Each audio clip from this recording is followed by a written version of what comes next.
Hey, Connie, you want to trade?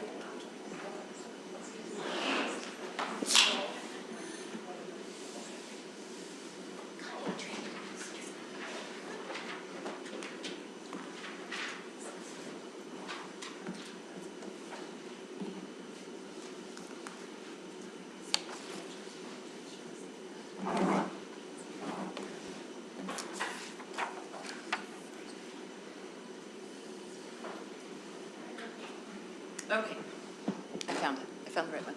All right, welcome everyone. That is Tuesday, January 24th, and we are meeting together for our study session. We start with indicating who is here. Clark? Clark Nelson.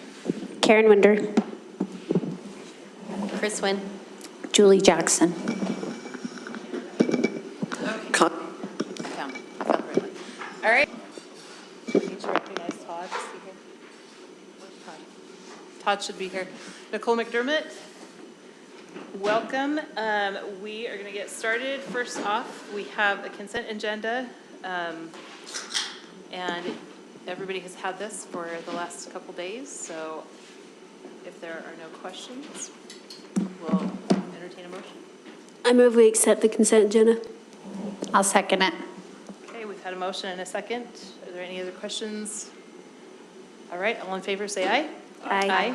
Any opposed? Okay. We're going to turn the time over to John Welburn.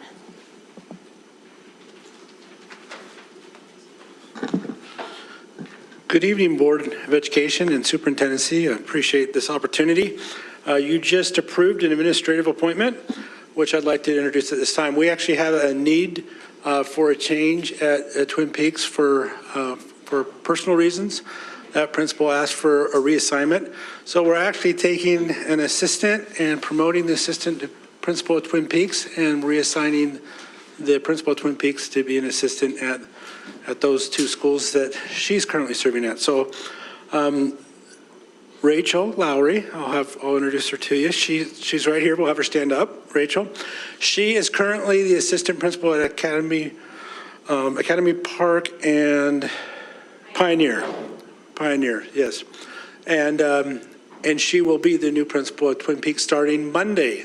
So congratulations to her. We are very fortunate to have her in Granite School District. She actually taught for over a decade in Davis and then realized that Granite's where she really needed to be. And so she joined us. She interned at Westlake and has been the assistant at Academy Park and Pioneer. And she has been very excited to accept this challenge. And we appreciate her willingness to do so. She's going to introduce her family real quick to you. Okay, so I have a few products of Granite here. So I have my daughter Abby. She graduated from Skyline just last year. My son Soren, he is at Wasatch, a 7th grader. This is Isaac, who is a junior at Skyline. My husband Ben, and my parents, Ed and Janice Ridges. They are both lifelong educators, so I'm really grateful to have them here with me.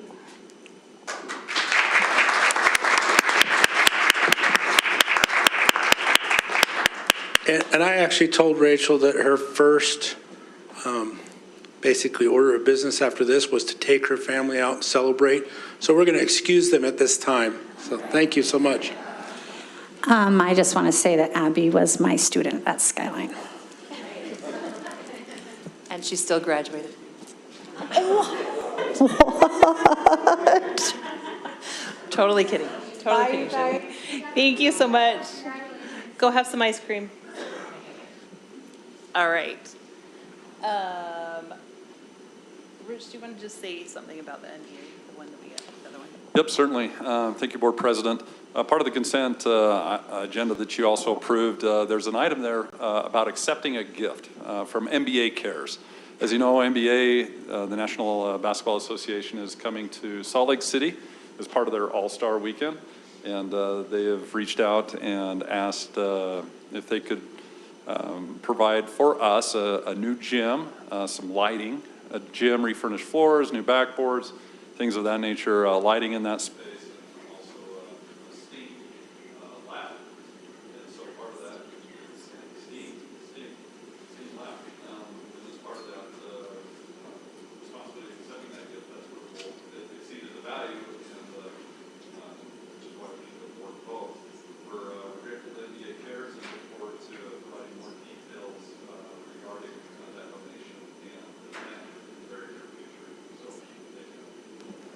Rich, will that mean our kids and leaders will get to meet NBA players? The details are still a little vague at the moment, but, there may be a high possibility. They, when they go around, NBA does this, they do try to do some events, and so as soon as we get some more information, we'll pass that on to the board as to how they would like to proceed in opening that up. I imagine we'll have some kids involved, students who will participate and shoot some hoops, things like that. And I'd imagine a ribbon cutting or just a general acceptance of the event at Lincoln Elementary. We'll get more details as soon as they get on the elementary reports. I'll start practicing my shot. I think that you might have to be able to identify like the starting lineup of the All-Star game, who the Utah Jazz's representative. Done. We'll talk representatives will after. be. So just make sure you're studying. In order to attend the set, no, I'm just kidding. I'm super excited because that's my alma mater. I graduated from Lincoln Elementary. I'm a Bobcat, so I'm super excited for them, and what a great honor that is for the Lincoln Bobcats. So, all right, we are going to move on to our next item on the agenda, which is our board training, and this is our thrilling and exciting. We get to do land trust and board ethics and open public meeting act. So buckle up.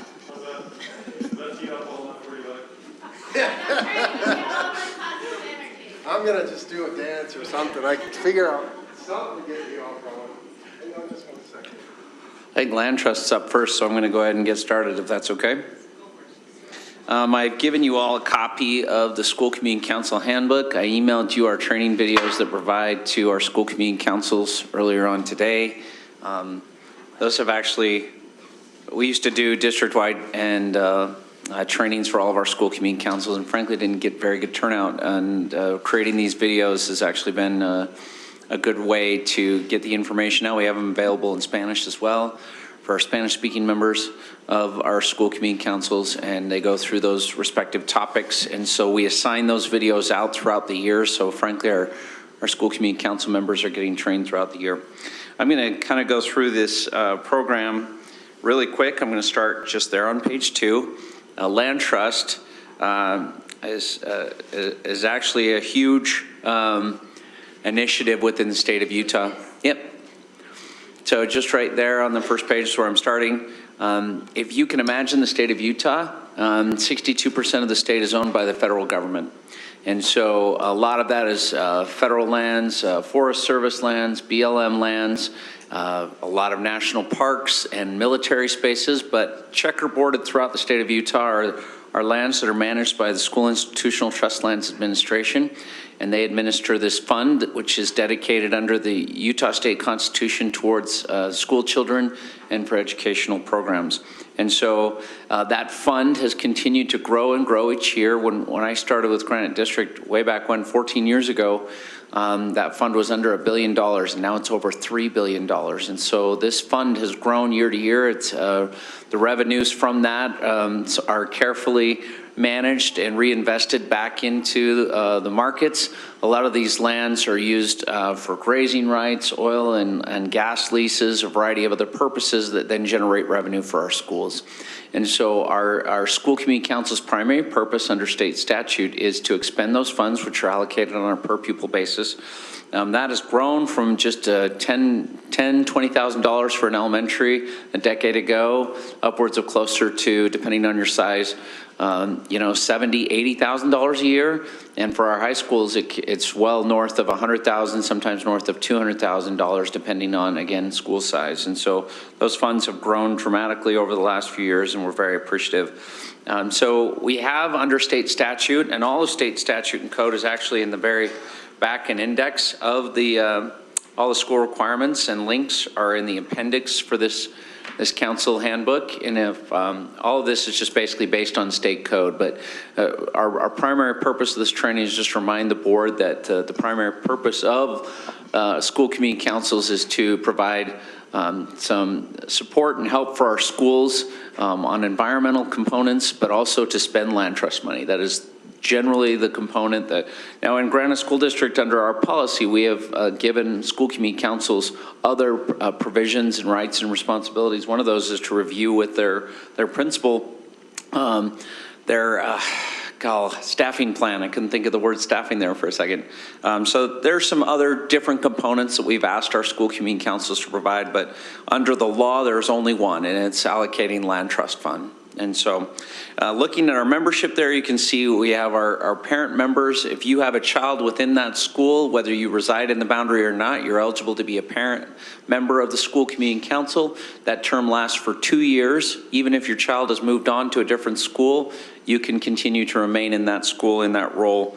And so this is intended to be a parent-driven process. And so our officers, if you go to the next page, it lays out some open meetings requirements and starts talking about the continual improvement plan.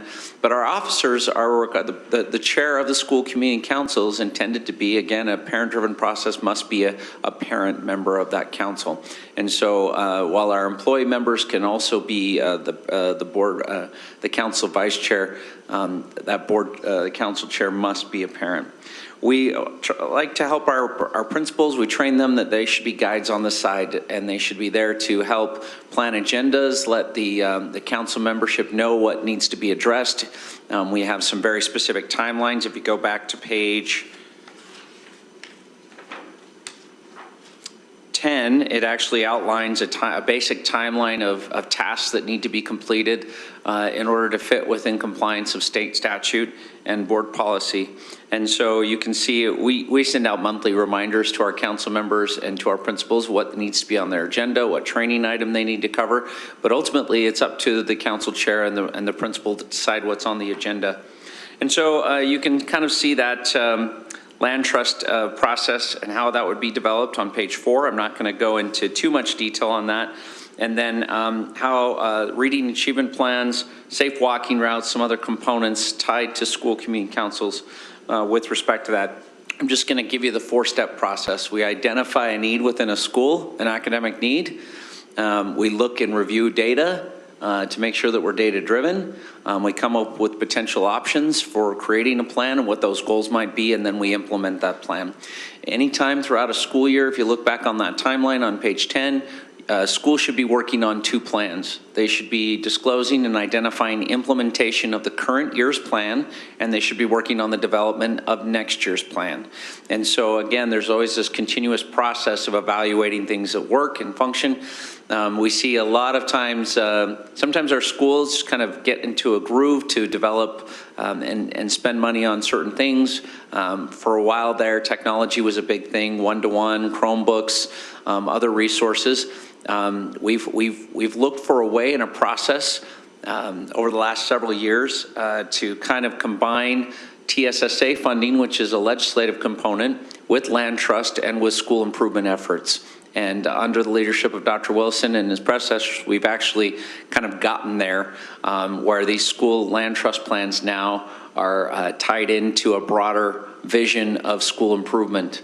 And we're asking ourselves all the right questions so that we don't have this plan over here and this plan over here, but the school and our parents, our parent leaders and representatives on school community council know and understand what our goals are.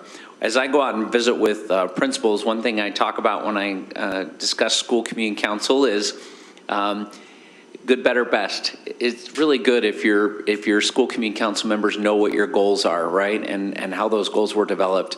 And a lot of times we get a little sheepish, our principals will be like, I don't know if my parents know what our goals are as a school. And I say it would be even better if your community knew what your goals were, right? How can a community engage and get involved if they don't know what the school is working on and trying to improve upon? It would be even better or best if our legislators, our local elected officials caught part of that vision and helped be part of solutions. And so one thing we really emphasize in our monthly reminders to principals is communication, communication, communication. We should be sending out reminders with respect to our meeting minutes, to our council, to our communities as a whole, and to our elected officials. And we should be inviting them to meetings, upcoming meetings, by sharing the agenda in advance. And there's 2 opportunities a month to communicate with local elected officials and our communities and to engage those folks. Safe walking routes is just one other component. Junior highs and elementary schools are required to develop safe walking routes on every spring. Those get brought to a district level school safety committee, safe walking routes committee. Stephen Thompson oversees that process for us. He works under Todd and in our risk management component, but we meet with local municipal officials to determine and make recommendations on traffic safety items, where we think crosswalks should be based on the plans that our local school community councils have adopted. So if you ever hear about traffic lights and wonder, and somebody asks you, why aren't you putting in a traffic light there or a crosswalk here? All that gets funded through our local municipalities, and we have a very strong advisory role through our local school community councils in that process. There is some very specific election requirements that might come as a shock to you. I think it might come to a shock to many of our legislators that most of our school community council spots, especially in our at-risk schools, sometimes go unfilled. We sometimes struggle to find parents to be engaged in this process, but it's so very critical that we do so. And so in the handful of schools where we do struggle on that process, there's just a continual process of trying to remind parents that they can be engaged. And in some of our communities, there are actual elections and more folks interested than there are spots available. And we always remind our councils that they have the authority to enlarge their councils to increase parental engagement. And that's a very valuable resource and tool. They as a council need to decide that, not the principal. And as part of that process, because of the balance that's created under state statute, we also encourage them to increase their employee membership when they do that. For instance, in elementary and junior high schools, required to have 4 parent members on their council, 2 on staggered terms. So you get 2 new members every other year, and that means there's 2 employee members, one of which is the principal, and then usually a designated or volunteer employee is willing to serve on the council. There's an election process similar to that as well, but that's not often utilized. So if a school wanted to up their council membership, say to 10, which has happened before, we would just simply encourage the council also to increase their employee membership. Employees serve as an advisory role on that council, and they have important perspectives about what is happening within our classrooms and can help develop appropriate plans using these funds. And so under the statute, the only limitation is that you must have 2 more parent members than you have employees. So we go through and we start in May. We do all of our elections in the fall, but we start in May and we send out notices, declarations, and inform parents that they can be on the school community council, and that election will take place in the fall. If we've done a good job of engaging our communities, then we generally find there's interest in participating in that. Hopefully we're not having to explain year to year what the school community council is and try it and get people to be involved, but they know and understand because they've been receiving our communications. One thing we do try to emphasize as well, while the council does, under our policy, not state statute, have some oversight to provide feedback to the principal about how the culture and environment within a particular school location. There, if you see on page 9, human resources and individual student decisions are reserved for the school official, the administrator, and the district. And there's obviously some legal rationale for that. Sometimes we have a parent who might be upset about a particular employee or other individual and want to speak about that as a school community council member, and we coach our principals that would be a situation they would want to invite that person in for a private conversation to protect the rights of all the individuals and parties involved, just like we wouldn't be able to speak about individual students in an open fashion either. Our meetings for our school community councils are similar to yours.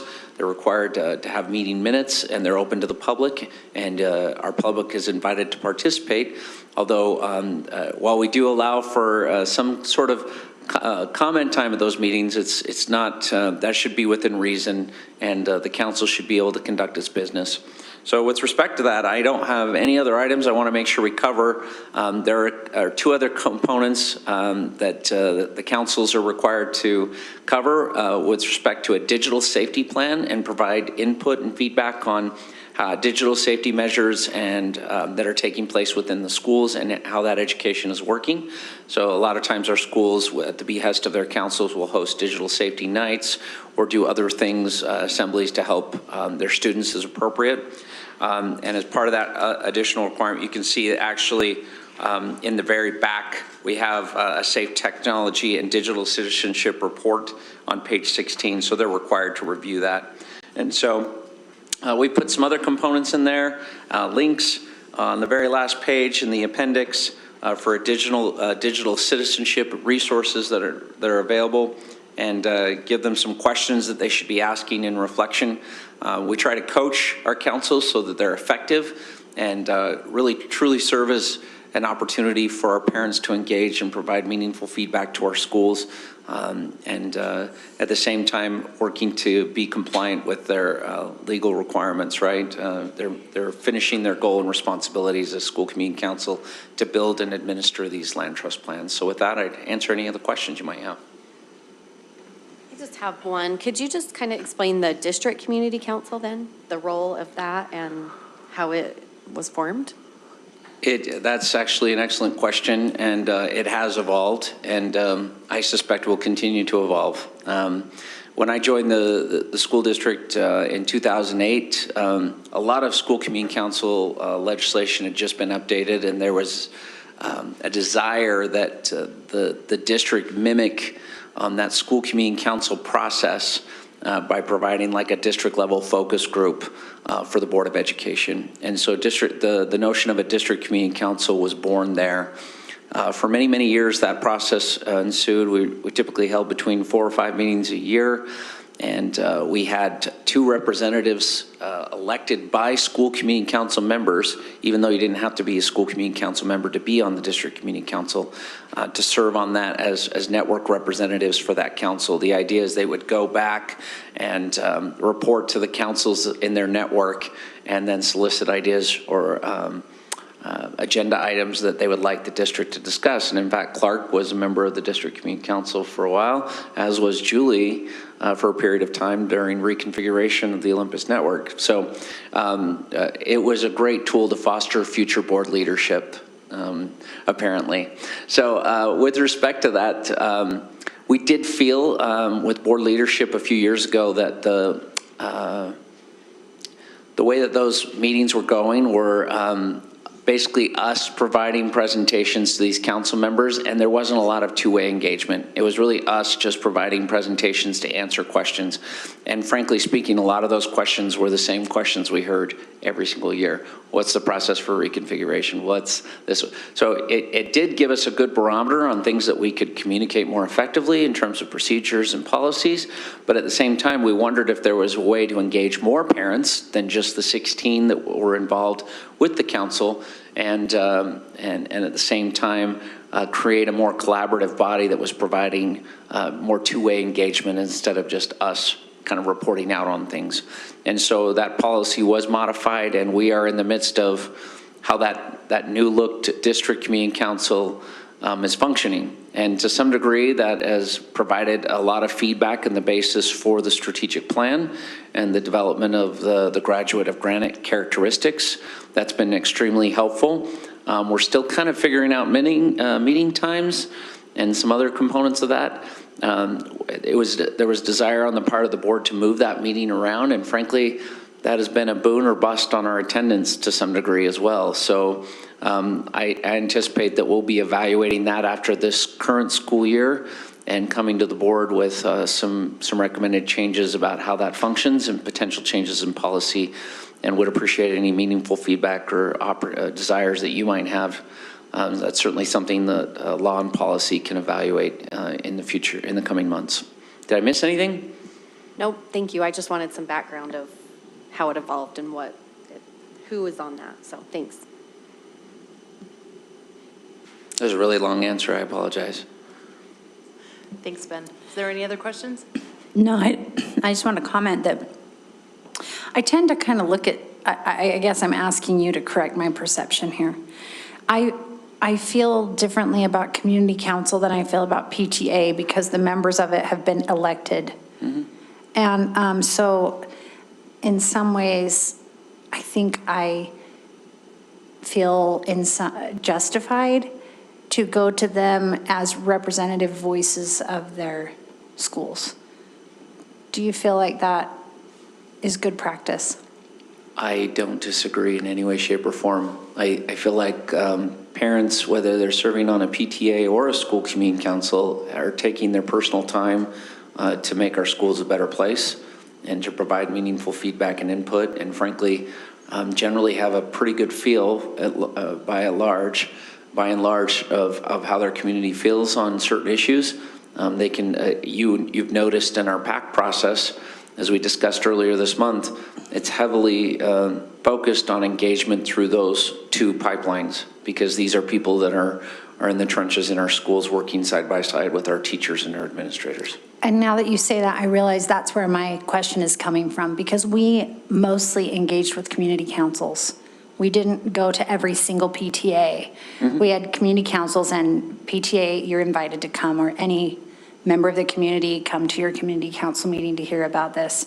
And I think in my head, I was thinking that's because these people were elected. So I will correct your perception there. I think when we communicated with principals, we invited them to ask their PTA leadership to be involved in those PAC meetings, just because the more the merrier, right? So while I think, I don't want to say deference should be given to school community councils, I think they're built into that process, to some of our processes and our policies and procedures, but that shouldn't dissuade us from hearing other potential voices or from leaders in those respective communities as well. And frankly, not all schools have active PTAs. They might have other functional groups, family centers, or other components where we might be able to get meaningful engagement from parents. So I think embedded within our PAC process in particular is the desire to engage any level of parents to the highest degree possible. Thanks, Ben. I appreciate that perspective. In all fairness, though, PTA presidents, there's certain board on the PTA that are elected. They're just elected by the PTA membership, not the community as a whole, just to point that out. Right. No, that's Generally, good. at least I served on the community council as the PTA representative, and they usually, most community councils, I think, tend to ask for a PTA representative to be on the community council, so. And you're right, the PTA board is elected. Yeah, that's true. Good point. So, thank you. but I think you're not wrong in saying that it is a good representation. All right. Anything else? A point of order really quick. I just got a text from somebody who's watching the stream, and your microphone is not on, and it looks like the superintendent's microphone might not be on. If there's not a little circle, on the very bottom, there's a power button. So just for the sake of our viewers at home. I might need to switch this out. It's the third time I've hit that, so I just need to keep hitting it. Let me swap that out for you. I'll get it. Try this one. I just want to say thank you and pass that on to Dr. Wilson as well. Having this is incredibly valuable, and especially the timeline. I know I've been in schools where they're like, I don't know what we're supposed to do with the community council, honestly, and that was coming from a principal. So I think we have a really great process here in Granite, and I appreciate your work as well as Aaron's work. It is cold in here, by the way. P.S. All right, Doug, you're up. All right. You got me on? If you haven't already gone to your happy place, then I invite you to do so now. So the superintendent gave me special dispensation to not use the format of my PowerPoint presentation, so I can at least let you try to find your happy place wherever that might be. We're going to be talking about Utah Open and Public Meetings Act. This is our annual training. We've done this multiple times. This is kind of a distillation of the statute. If you have questions as we go, that's great. I'll do my best to answer. But again, this is supposed to be kind of a practical distillation of that statute. It can be fairly involved, and I just tried to pull out some of the most practical elements of it, okay? So the intent of the statute, the OPMA, again, the Open Public Meetings Act, is to ensure that board business is conducted in the open, right? That's the whole idea. And the training has to be done every year. So OPMA surrounds, first and foremost, is about meetings. It's about public meetings. So let's talk about what a meeting is. A meeting is defined as one a gathering with a quorum of the board present, and 2, to discuss, receive public comments about, or act upon a matter over which the board has jurisdiction or advisory power. Well, it's kind of easier to say this in the negative. Let's talk about what a meeting is not then. A meeting is not a meeting if no funds are expended. Discussion is only for the purpose of administrative or operational matters where no formal actions are taken, and or it constitutes a chance or social gathering, right? So unless you're actually transacting business as a board, you're not necessarily in a meeting. So a study session is not a meeting? Study session is a meeting. Study session is here because you typically will have some business to transact, for example. That's right, we did the You just did the consent agenda. Right, Mhm, okay. Exactly. An example might be you're at the NSBA conference, right? And you go into dinner. Can you really not talk about anything related to board business? Well, of course you can. But the point is that you're not there for the purpose of administrating any formal actions, and there's no formal actions taken. And you're not talking about, you're only talking about operational matters, right? So you're welcome to do that. Just be careful that there is no official business of the board being taken where there's a quorum of you present and it hasn't been noticed as a meeting, okay? So what is notice? At least 24 hours of the date, time, and place. A notice must include an agenda that is reasonably specific.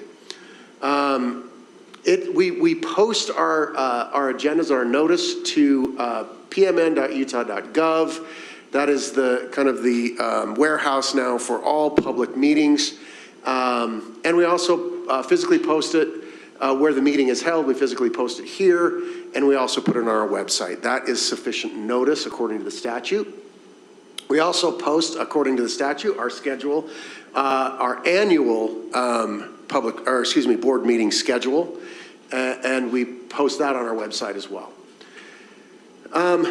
Let's talk about when a meeting needs to be convened and we haven't given notice. We can conduct emergency meetings without the 24 hours notice to discuss matters of an urgent nature. So if there was something that came up that needed to be done and it needed to be done right now, there is an exception to the 24-hour notice rule, okay?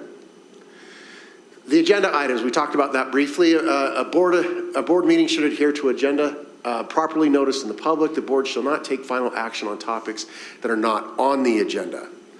So that doesn't mean that you can't discuss items, and we often do. We take little bird walks during board meeting or during study session, and that's okay. But the board may discuss items raised that are not on the agenda, but cannot take any final action on the same.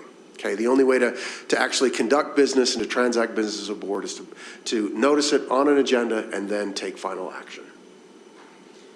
So public participation. A meeting is open to the public unless it is closed. I know that seems fairly obvious, but it is the maxim of the Open Public Meetings Act that we keep everything open unless for one of the specific enumerated reasons we're going to close that meeting, okay? And we'll talk about those in just a minute. But it includes work study sessions and site visits. The district generally allows the public to comment in our public meetings if that patron signs up in advance. There is likely to be some legislation on that this year that might dictate to us a little bit more about what that public comment looks like. We'll wait and see how that goes. Public comment is required in public hearings in a few certain circumstances, in meetings where we're discussing school closures, boundary changes, budget hearings, or tax increases, and ballot measures. So in any of those circumstances, we hold public hearings, and in those, public comment is required, or allowance of public hearing or public comment is required. Members of the public who disrupt an open meeting may be removed and can be charged with a Class B misdemeanor. Let's talk about our minutes and our recordings. Requirement to keep minutes and recordings unless the meeting is a site visit and no vote is taken. So we don't have to keep minutes. Say, for example, you're visiting a school for some particular reason, and you're all there for some pomp and circumstance, ribbon cutting, whatever, and there's no votes that are going to be taken there. There's no minutes that need to be taken at that meeting, okay? Recordings of open meetings. We do record all of our open meetings, and we post them on that same website within 3 days. Draft minutes are available on that website, and of course, Stacy is the person who does all this behind the scenes, and thank you, Stacy, for all the work you do. I was just going to say that, Doug. Stacy does an awesome job. It's never noticed publicly, so I just want to state now that we appreciate Stacy for all that she does, not only with minutes, but just everything, but particularly minutes. She does a very thorough job. So She thanks, absolutely Stacy. does, yeah. Thank you, Stacy. Approved minutes shall be posted and made available 3 days after they're adopted, so after you adopt them as a board, okay? Electronic meetings, this became more of a thing, right, in the last few years. Electronic meetings may be convened, and they must be convened pursuant to a policy, which we have.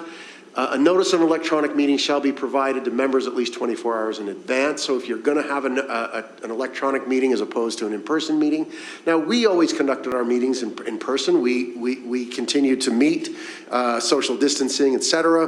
But there were some public entities that did not. They started to hold their meetings electronically.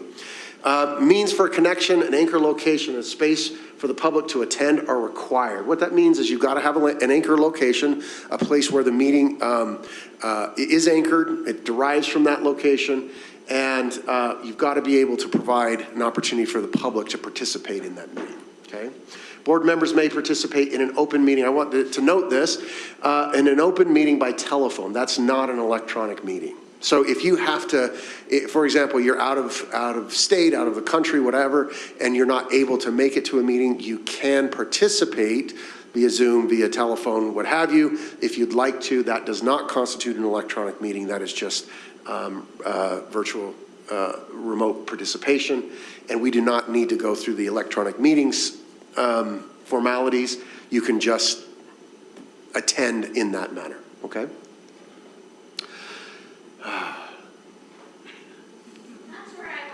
That's me too. All right, closed meetings. So we do have to close some meetings. Board can conduct closed meetings in limited circumstances.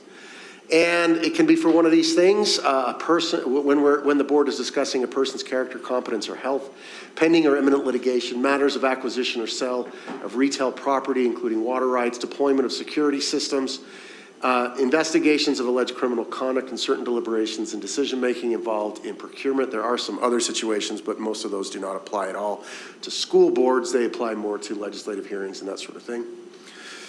But those are the circumstances under which we can conduct closed meetings, and all of you in this meeting have done that.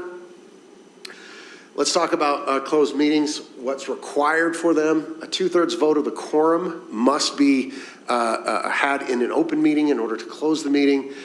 The board must announce the reason for the closed meeting and the location of the closed meeting in the motion. Vote by name shall be on the record, so everybody's got to vote. And we do a roll call vote under those circumstances. No resolution, rule, regulation, contract, or appointment may be approved in a closed meeting. You can discuss those limited subjects in that closed meeting, but you cannot transact business there. You have to come back out into an open meeting before you transact that business. The board can't discuss competence or physical or mental health of a person applying to fill an elected position or a midterm vacancy. We've had some of those, actually. But that is not the reason for a closed meeting if someone is going to, for example, take one of your places for whatever reason. Information gathering and final action must be performed in the open meeting, as I stated, while deliberation and the process of decision-making can be performed in the closed meeting. So it's kind of a subtle distinction there, but I think it's a noticeable enough distinction that you can gather information and final actions. That has to be done out in the open, but if you're deliberating on one of those subjects that we discussed and trying to, as a board, come to some sort of consensus. You can do that in a closed meeting. But then that business, once again, needs to be transacted in the open after you've opened the meeting back up, okay? Continued, the board shall decide who attends a closed meeting. Individuals in a closed meeting must disclose themselves on the record. Recording of the closed meeting must be made unless it's for one of these three purposes: to discuss the character, professional competence, or physical or mental health of an individual, or security systems. In those, or sorry, two cases. Those are the two cases. In those two cases, we can have the board chair just sign an affidavit affirming the purpose of the meeting, so that that meeting, those highly sensitive subjects don't become part of some record, okay? Minutes may be kept in closed meetings, but that is not required. There's my happy place. Common mistakes. Conference calls, email correspondence, and text messages that constitute a quorum. If you've got more than four of you on four or more of you, thank you, on a text, on an email, that likely could constitute a quorum if you're trying to transact business there. And I would suggest that you be careful of that, especially sometimes when you reply to all, that sort of thing, you may do that inadvertently. So just be careful with that, okay? Failing to cite a reason for a closed meeting or closing a meeting for a reason other than one of those limited circumstances is a common mistake that's made. If you do that, well, we'll talk about it in a second. Disclosing information learned in a closed meeting or in the course of accessing confidential information. So all of you do sign a confidentiality agreement as part of your trainings that you did and that you do each year. Confidential information we take very seriously. Private information we take very seriously. And the information that's disclosed during a closed meeting is confidential information and must remain confidential within that context, okay? There are some penalties. The recording of a closed meeting can be made public if it's determined that there was something that was disclosed or if the closed meeting was not conducted properly.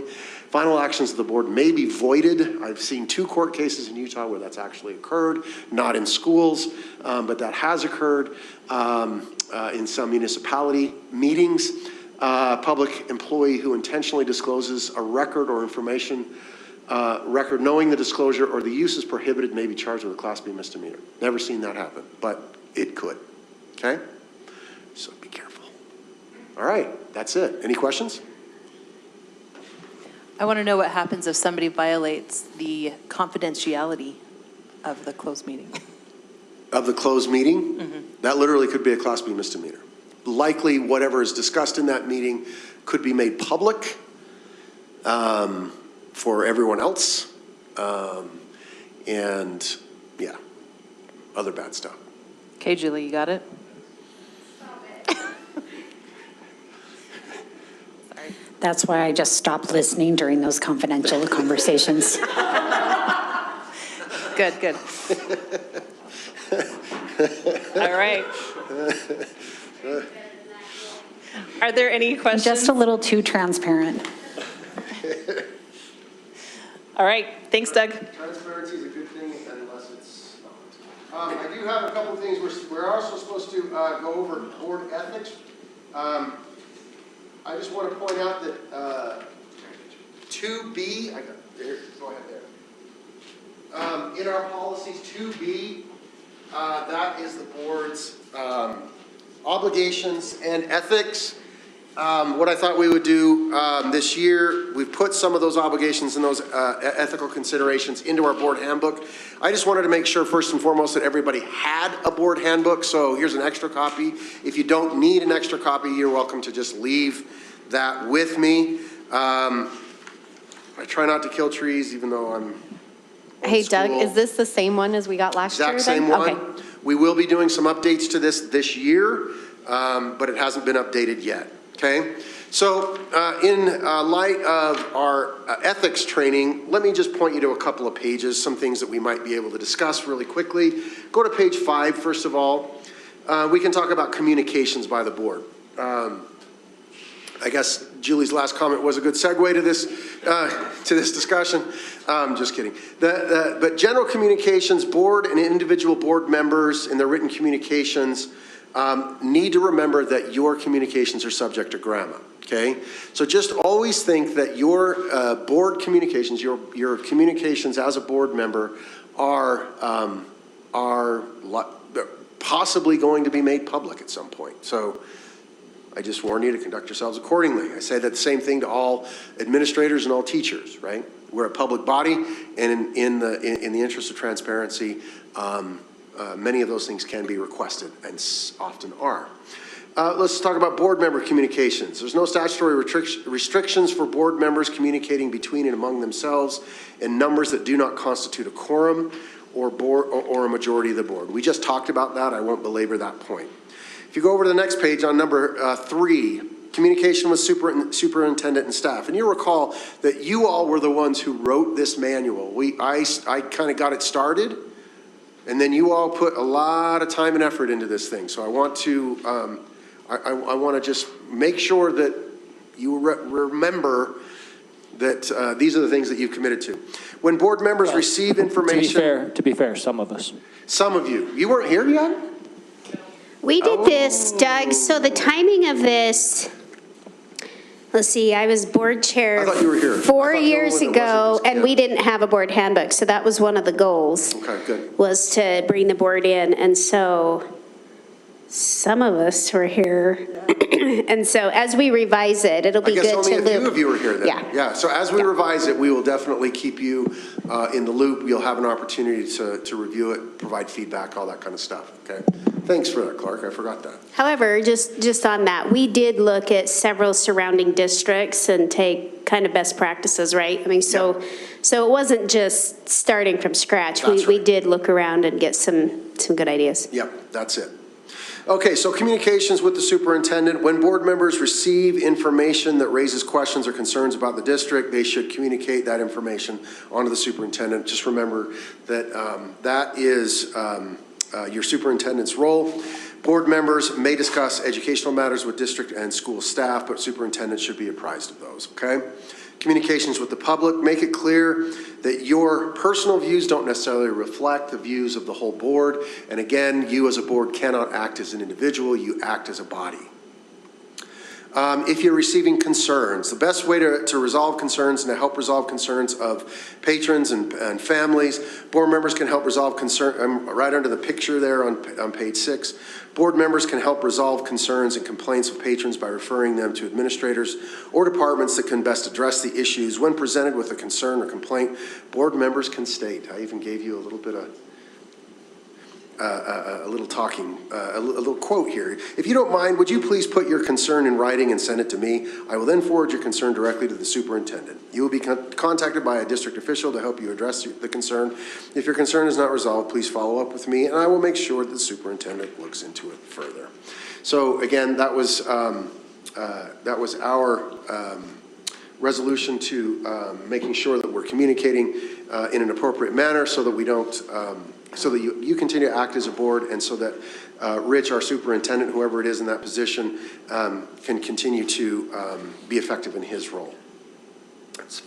Over to page 7, board members should avoid making guarantees or commitments to individuals, particularly when board members has no authority from the board to do so. Just again, I can't say it enough, just remember, as a board, you act as a board, okay? And that's, I think, a critical component that oftentimes gets lost. Okay, I'm gonna switch gears a little bit over to page 9, board member code of conduct. I'll just highlight a couple of these. Number 1, be on time to board meetings. Punctuality is important for board members. Number 3, make requests for information or add topics to the agenda through the board president or vice president. Julie, that was a thing that came up recently, right? If you want to put something on the agenda or you want to address something with the board, that the best channel to do that is through board leadership. Number 4, be familiar with issues and read the materials provided in advance of board meeting. That way you can have a very productive conversation. Address questions, I'm on number 5. Address questions or concerns with board president and superintendent in advance of the board meeting, so there's no surprises and no unnecessary conflict. Number 6, approach each issue with an open mind and show respect for diverse opinions. I think you all do very well at that. Number 8, refrain from repetitive discussion on agenda items or items that needlessly lengthen a meeting. Number 9, avoid dominating the debate. It's always a good rule of thumb to make sure that a couple of people speak before you speak again. 11, have courage to share your personal perspectives and respect the perspectives of others. I think that's a critical element of board, of a highly functioning board. Of course, conflict is inevitable, but conflict can be productive if it's not contentious. 12, respect the role and decision-making authority of the superintendent. I think that's always critical to just remember that he is your CEO of the district, and he has responsibilities with respect to that role. Skipping down to 14, support the role of the superintendent again at board meetings, defer to him and allow him to provide clarification on agenda items, allow time to provide adequate follow-up on questions and concerns, et cetera, et cetera. 16, of course, maintain civil dialogue by speaking respectfully and listening carefully to others. Again, we teach by modeling, and I think we can model civility here. 17, maintaining confidence conversations that are sensitive in nature. 18, take concerns and complaints to the superintendent and appropriate administrators. Refrain from trying to resolve concerns and complaints unilaterally. And 19, refrain from gossiping or speaking negatively about patrons and district personnel.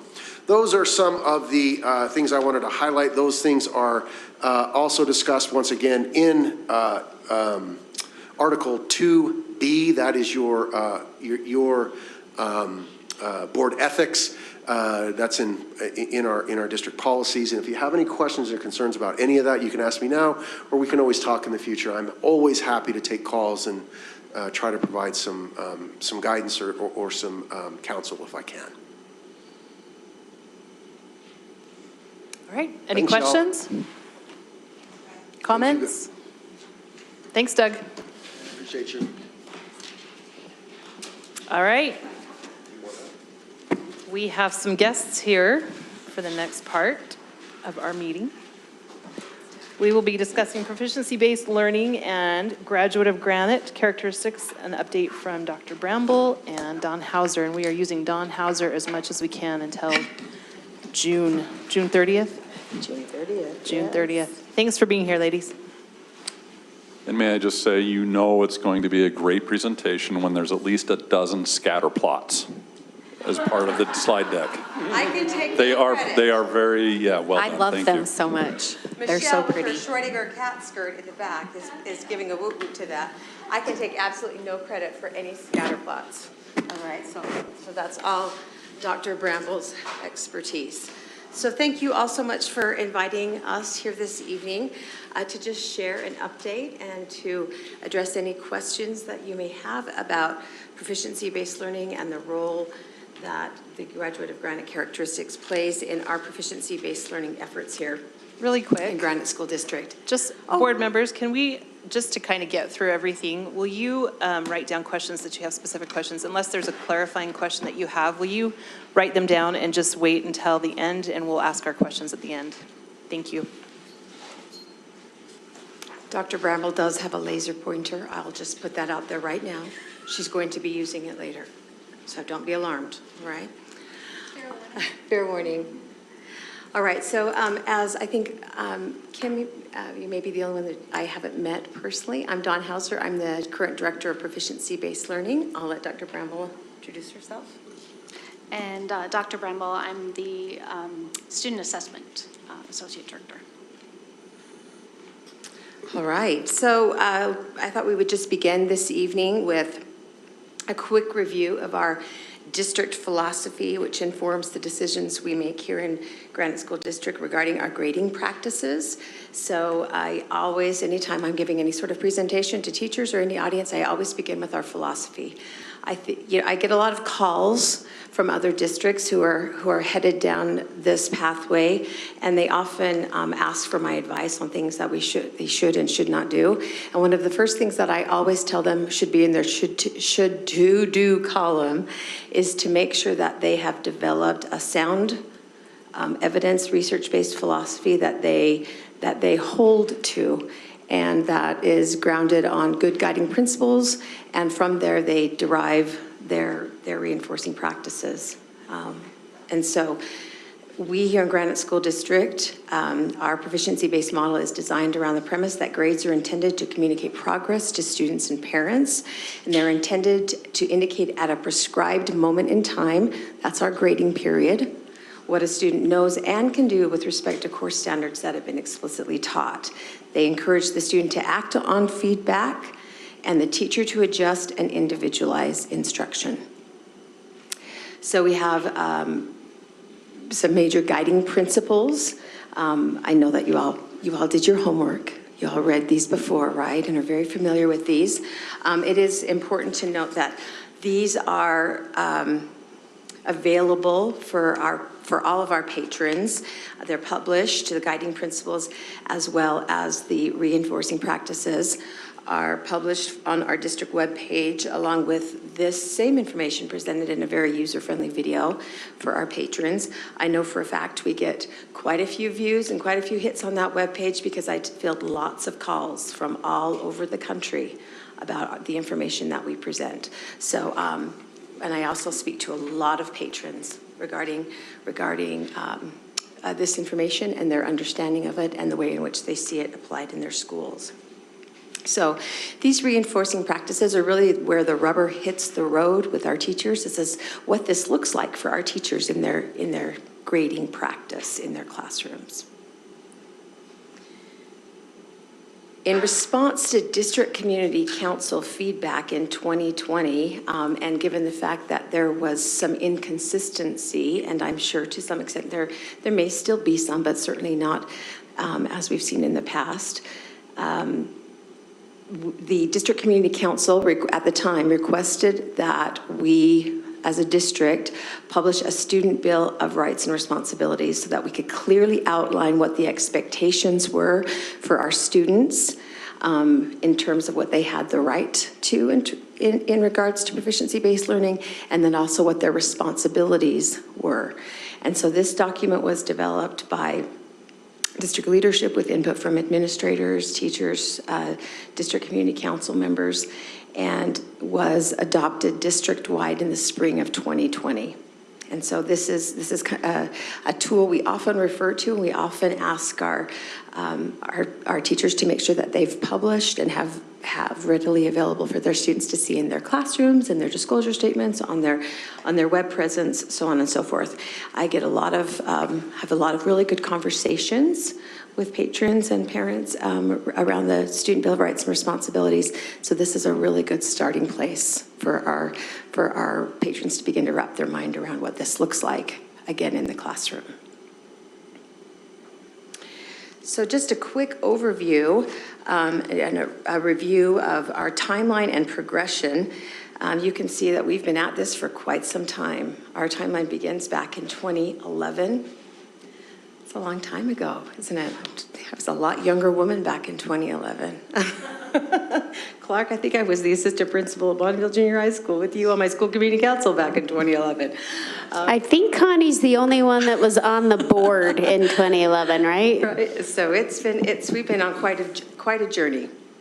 So this is when our first district grading committee was convened to take a look at in response to a couple of different concerns. One of them was the information we were receiving from higher ed and the concerns that higher ed was sending down through our state superintendents regarding grade inflation, and students heading to college and university unprepared for coursework, and the fact that their grades were a poor indication in many cases of what students actually knew and could do in regards to coursework.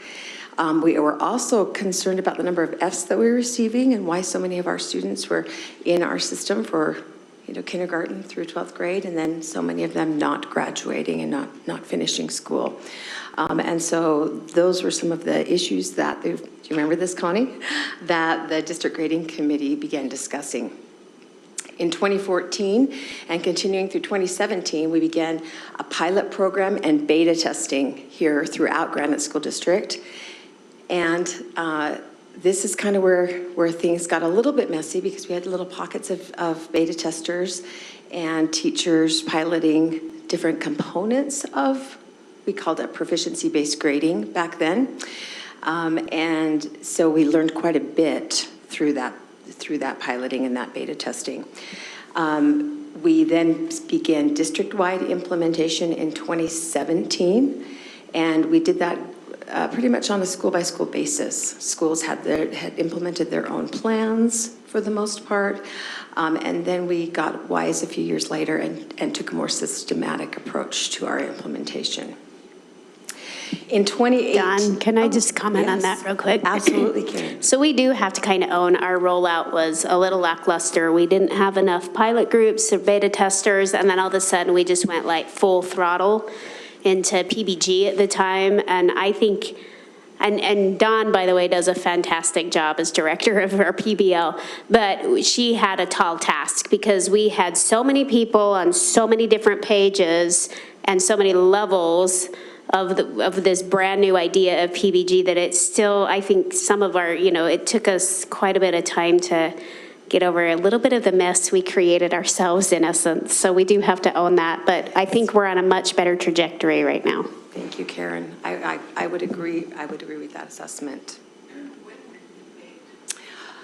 I came on board in January of 2020. Yes. Yeah. So, yes.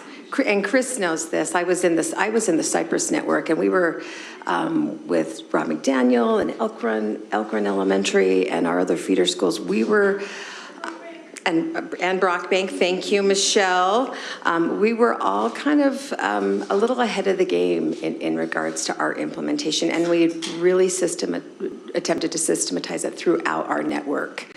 That's a really tight network, and so we found that work to be a little bit less of a heavy task. And so we experienced some great success with our efforts. And so I was rewarded by being brought in here. I made the PBL director, I guess. That was my reward, right? John's grinning at me. So one of the things that we learned during the pilot programming, the beta testing, and a lot of the feedback that we received was the fact that it was all fine and dandy to really extract behaviors and work habits and habits of mind and all of these things that had historically, polluted, for lack of a better word, our academic grades. When I was a teacher, and I'll just out myself here, when I was a teacher in the classroom, I had some of the most unacademic scores that were incorporated into my academic grade. For example, I used to do this, I can't even recite it. There were 10 points a day possible for participation. If you were tardy to my class, you automatically lost 2 points. If I had to redirect your behavior or ask you more than once to get on task, I began deducting points one point at a time. Connie's laughing because Connie knows she was a paraeducator. She remembers this. I also required that you had your first and last name, period, and date in the upper right-hand corner of every paper you turned into me, and if you did not follow that procedure, I deducted points. Now, knowing what I know now, I know that is not good practice, and because that was included in my students' academic grade over as those points came all together and part of the overall average, that oftentimes, probably most times, my students' grades were not an accurate reflection of what they knew and could do on specific standards that they were supposed to be learning in my class. So through our pilot testing and beta testing programming here in the district, some of the feedback that we started to hear was, this is great. This is great. The grades should reflect what students know and can do on academic standards. However, it's really, really hard because there are other things that are important for kids to learn. Some of these skills and these habits that support their academic endeavors, that help them be better academically, that may not be included in the academic standard. We've extracted those from existence. We've removed them altogether. We have no way to really accurately report on those or to support those. And so we started to hear these rumblings, okay? So in 2018, a CPA, or a Citizenship Point Average, revision committee was convened, and they started doing some work and some studying, okay? In March 2020, I came on. We conducted our first GEA and district PBL survey needs assessment. That was done in partnership with GEA and our district leadership, and that went out to all of our teachers who were using proficiency-based learning, who are using our grade book. We had quite an overwhelming response on that initial survey. By the way, we still conduct annual surveys every March, okay? And we do that in partnership with GEA. They always help us with that. So in 2020, what we learned from that big PBL survey needs assessment is we learned some really important things. We made some major changes to our reinforcing practices. We didn't change our philosophy. We didn't change our guiding principles, but we adjusted our reinforcing practices. Okay? And that's kind of how we have operated as we've moved to adopting the PBL system-wide. We've looked at ways that we can tweak and adjust our reinforcing practices without compromising our philosophy and without compromising our guiding principles.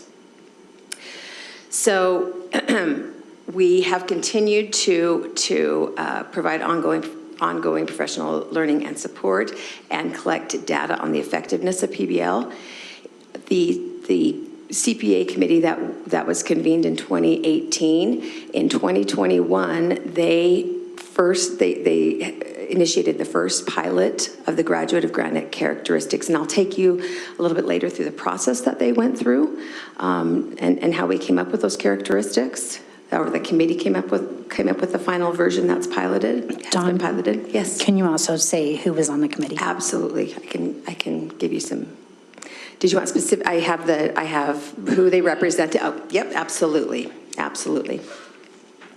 And then, of course, our goal for full implementation is 2023, 2024. That's next school year when we'll bring on our very last grade level, which is 12th grade. We have a few 12th grade courses that are still out there that are not currently PBL, that will all be fully implemented for next school year. And our Graduate of Granite characteristics will be K-12 next school year. They are currently K-5 or K-6 in our elementary schools, depending on the configuration, okay? So this time, I'm gonna turn the time over to Dr. Bramble, and she's going to talk a little bit about our ongoing efforts at data collection on effectiveness of proficiency-based learning. Do you want this? Sure.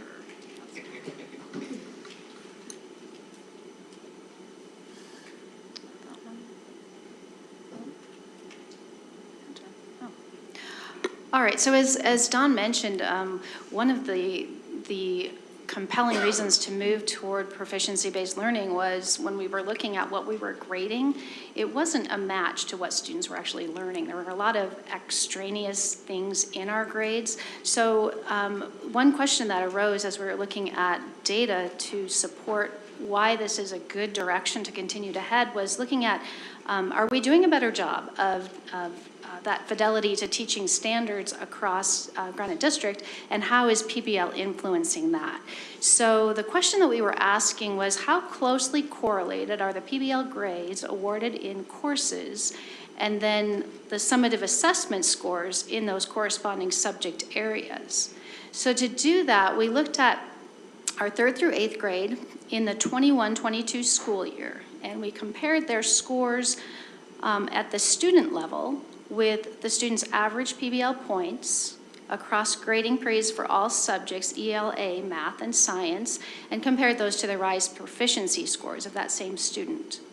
In 9th and 10th grade, we were also able to use the Utah Aspire Plus proficiency scores. For that, we just used the ELA. Math is a little tricky with Utah Aspire Plus because we've got a lot of different courses that our students are in math, and so that that matching is a little more tricky to do. So we looked at ELA for this study. Oh, I keep doing that. So this is one of those fun scatter plots that we will see several of. And really the purpose of this is to show you in a picture format what this looked like. So each of those little areas, those dots, represent a group of students that are scoring in a specific area. So I'm going to try to use a laser pointer here. I guess over there, yeah, it's going to work. All right, it's a little bit, ooh. Okay. So what we have here is a student who is, their PBL points were 3. And if we look right here on the RISE test, it's hard to keep it straight while I'm this far away. On the RISE test, they had a 100 for their scaled score, which corresponds to a 1 as far as a proficiency level goes. So this is a student that their PBL points are exceeding what they achieved on that RISE test. If we go up here toward this green bar right here, this is representing the scale score that corresponds to a 3 on the RISE test. So if we have a student group that's scoring up here and getting a 3 on their PBL points and a 3 on their RISE test, we would say those students are matching in terms of the grades that they were receiving for the standards taught with their proficiency that they received on the RISE test. Now this is like a heat map too, because what we're looking at is these red areas are showing greater density of students. So we have a lot of kids in these red dots that are lined up here. That would indicate a really nice correlation, that these kids are getting about the same on their grades as they are on an end of level assessment.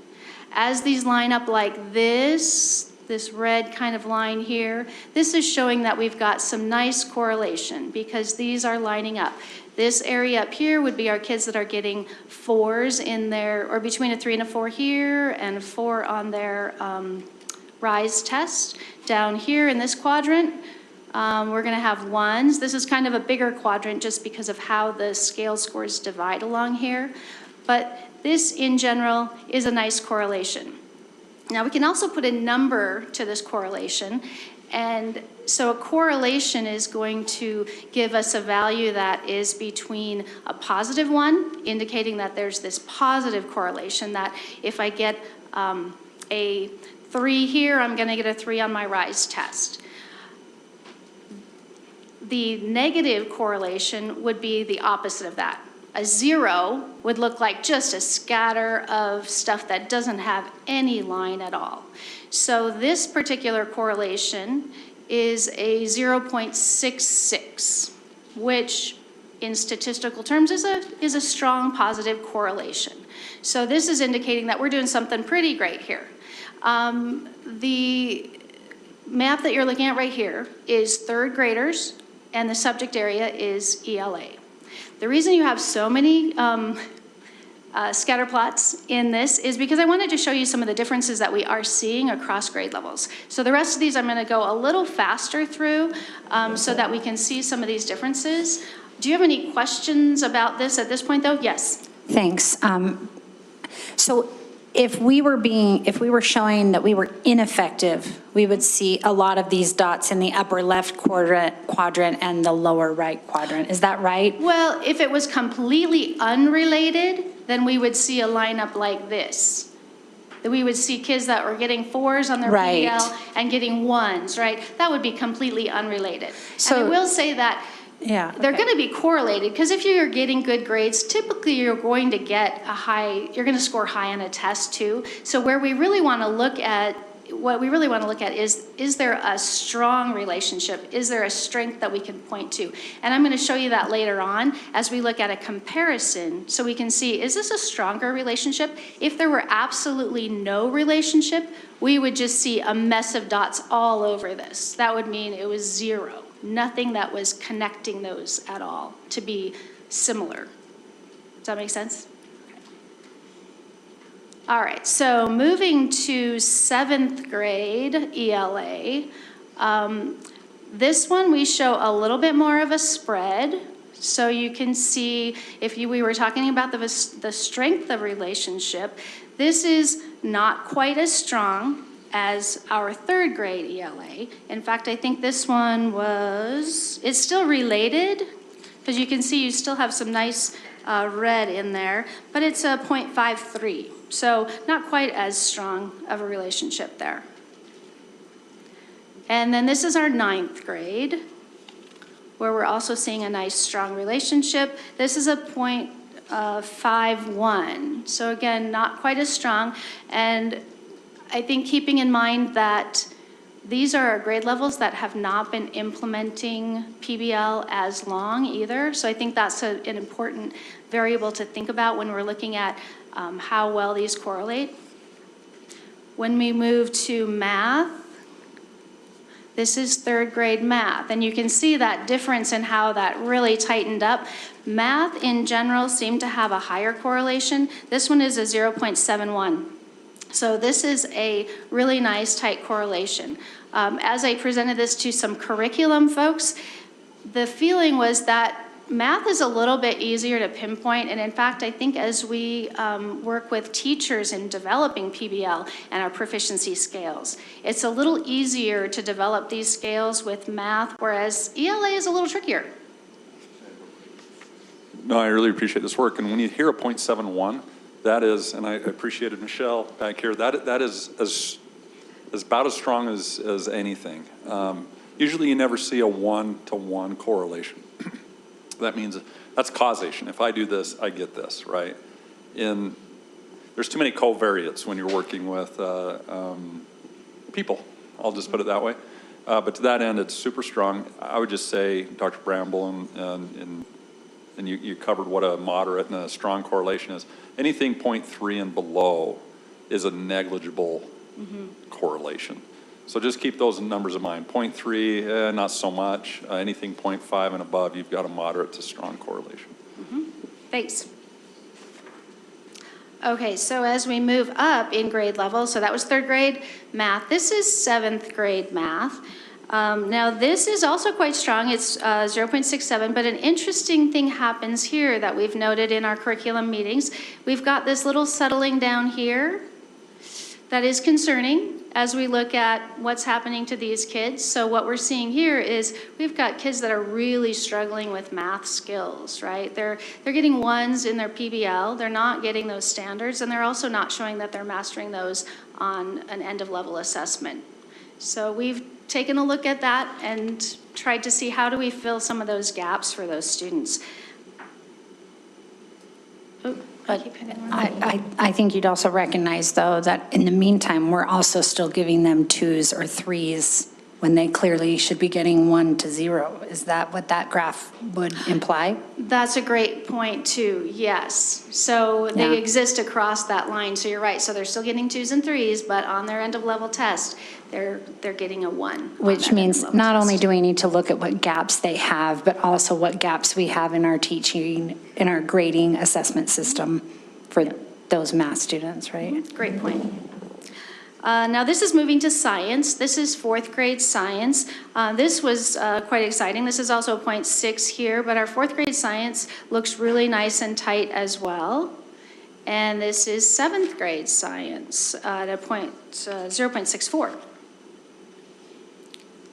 So in summary, our PBL points from grades at Granite are significantly correlated to the performance of levels in RISE and Utah Aspire Plus. For ELA, the correlation is about 0.6 overall. Utah Aspire Plus was a little lower at 0.5, but still, as Dr. Nye said, that's still a strong correlation. Comparing all subjects RISE, mathematics, in RISE, mathematics shows the strongest correlation, next science, and then ELA was the least strong. Did you have a question, Clark? Yeah, I did. I don't mean to go back necessarily, but in the various charts, the count is on a different scale on each chart. And I'm Yes. wondering if that should bother me or not. Yes, that's a great observation. It's currently bothering me. Yeah, it's showing a relative number, but you're right, that is different on the chart. So this chart is going to show a different, a different relative strength of the number of folks that are in a specific dot than on some of the other charts. Yes. Right. So graphically, to me, it takes on a different meaning then when that scale changes. Does it change the correlation factor that you're computing? Yes or no? It doesn't. It's Okay. just a relative. But Did you want to? what it does mean is you can't compare one graph to another, really. Right, and we're not comparing one graph to another. This is a way to graphically represent the correlation. What we can compare is the actual R value that I was citing, that we can compare between graphs. Clark, which number specifically? Is it the RISE scaled score? No, he's differences? looking at this number over here, so 30 It's the scale of the count, and if it doesn't affect the counts. Oh, R okay, that side. value, Gotcha. No. then I feel much better about that. But I was trying to understand the impact of that count and whether or not it would influence the R value that's computed. Yes, so good catch on that, but it doesn't impact that in that way. So the next question that we had about this was, so this is great, but how does it compare to our traditional grading practices when calculating the same correlations to summative tests in prior years? So are we actually doing a better job of not including, in the Don Hauser method of putting everything into that grade? Is it really better? So using... I'm okay with that. That's a bad example. I'm okay with that. I hope I'll be remembered for something other than that. But Well, lots of other things.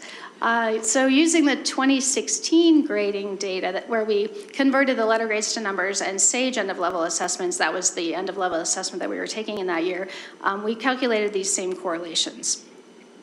And this is what we saw. So this is our 2016 data, and this is third grade ELA. So some interesting things to note here. We've got a lot of kids that got really high grades, right? They're sitting on this 4 area. So not necessarily reflective of what they actually got on a RISE test. We're still going to see a correlation, of course, because if you are looking at kids that are doing well on their grades, they're probably going to score well on a test. But when we look at that in comparison, this is our 2022. So looks like we are doing a much better job of spreading those grades out along that band of how they're actually achieving relative to learning standards. 7th grade. Can I just ask, when you're on these graphs, when you've got the 1 to the Granite course grade, how do you compute those to be A, B, C, D? Yeah, so we converted those letter grades into numbers to allow us to do that. And did you do that based on the current conversion rate that we already use in high school? Yes. Okay. So we use that conversion scale. Thanks. Good question, too. Yeah. So again, here, I think the important thing to note as we're looking at the differences, we're looking at the difference in the strength of the relationship. So are we doing a better job of teaching the grading based on standards? This would indicate, based on that difference in that strength of the relationship, that yes, we are. This is 7th grade. We were at a 0.51 in that relationship, and this was interesting when we started looking at these graphs because we said, wow, this is really interesting. We're awarding a lot of A's, and it seems like we've got this really interesting reverse sort of a curve. When we look at a distribution of grades, sure enough, this is definitely where we were in grades. We were awarding a lot of A's and a lot of F's. And so kind of an interesting shift in how we are seeing our grades now. So this one is a little bit better, that's kind of a negligible difference really, but we're definitely moving in the right direction. And I think keeping in mind that our lower grades were implementing PBL much longer.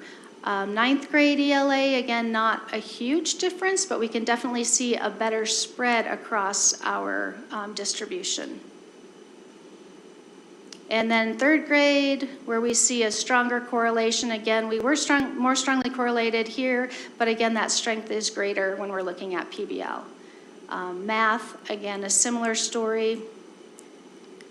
And science was where we were really excited. This showed the greatest difference when we looked at our science data, and the curriculum specialists, I think, could echo that.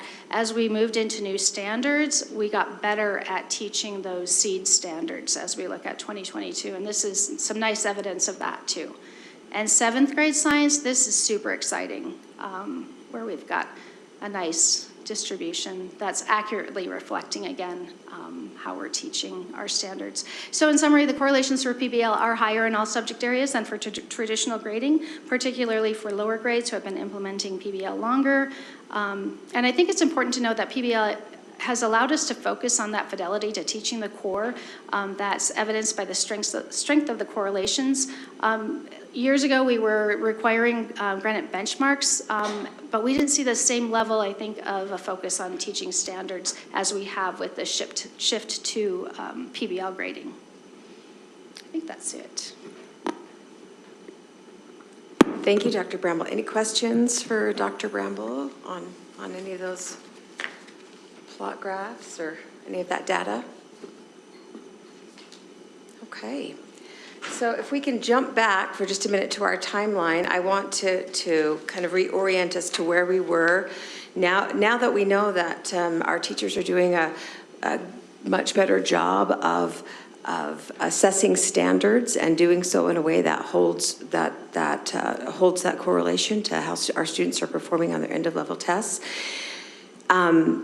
We know they're doing a good job of that, but we also know that there's something missing and that our teachers and even parents have expressed concerns to us about the fact that there really is a second pillar to PBL, and those are those skills and dispositions that are important for students to have in order for them to be academically successful.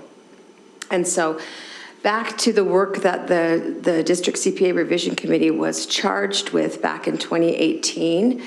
This was literally their charge. This was the charge that was given to them by district leadership. They were charged with revising current citizenship practices to more closely align with proficiency-based learning, okay? And I've given you a little view here of what our secondary report card looks like. Some of you may or may not be familiar with this, but just real quick, just to go back to Julie's request, I wanted to make sure that you all knew that the CPA Revision Committee was comprised of secondary school administrators, directors representing special education, educational equity, CTE, college career readiness, school leadership and improvement, and curriculum and instruction. It's a pretty comprehensive committee that's been doing this work together for the last few years. Okay, and I am sad to say I'm one of the Johnny-come-latelys. I'm one of the last members on the committee, so I am not responsible in any way for all of this good work that they did. They did the bulk of this before I even became involved.